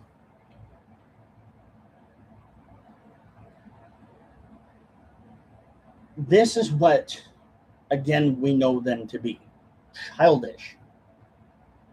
We know them to be very fucking childish. And they don't have a pot to piss in or a candle in the wind or any grounds to stand on logically, ethically, or morally. So them calling us a selfish bitch obviously is just them throwing again the temper tantrum that they always are known to do. Don't feed into it is always what I will tell you not to do is not feed into it. Do not feed into it. Do not get emotionally angry with them because that again is power to them. That is like your kryptonite. Think of it like you're Superman. And them trying to name call you and get you angry and triggered, that's like kryptonite. If you don't want that kryptonite to affect you, don't let it inside your mind or inside your positivity in your circle, in your realm that you have. Keep that away from you by not being emotional with them because that's what they're looking for. Because when they get you by using that like kryptonite, they're going to go, see, that's exactly, ladies and gentlemen, that is exactly what MAGA is. And you're going to prove them correct by being exactly like they are. But if you breathe, calm down, use logic, facts, and information. You can deflate their stupidity argument that they try to force upon you like a tire, or snap it like a rubber band very quickly. Just got to be emotionally detached from showing emotion to them. But conservative, they call that toxic masculinity, being emotionally detached. It's not really toxic masculinity. What it is a trick that they don't know that people can use. It's just mind over matter. It's about how you use your brain. Your brain is very powerful. It is a very, very powerful thing. It's like a sword. You know, you hear the pen is mightier than the sword. The brain is mightier than the sword. It is very powerful. You can use your brain for good or bad, depending on what kind of person you are. They choose to use their power of thinking for the bad, for the evil. You have to start thinking for the power of the good, for the power of the people, we the people, and use that logically, ethically, and morally every day in a day-to-day thing. But let's finish this up. That's what you are, MAGA. Have a good day. It's sad. It really is sad, but it is what it is. But anyway, guys, don't forget to like, share, comment, and subscribe on my YouTube channel, my Rumble, and my Twitter, aka X page. Go check them out. I love you guys. And just remember, these lefties are incapable of being a logical, functional human being. They're just unethical. They have no moral standards. They don't know right from wrong because they've never been punished a day in their life. They've never been told no a day in their life, more than likely. So don't be like these lefties. Be smarter than that. Use your mind, and remember, your mind is a powerful thing. Use it for the good, not for the bad of the people. Anyway, peace out, y'all.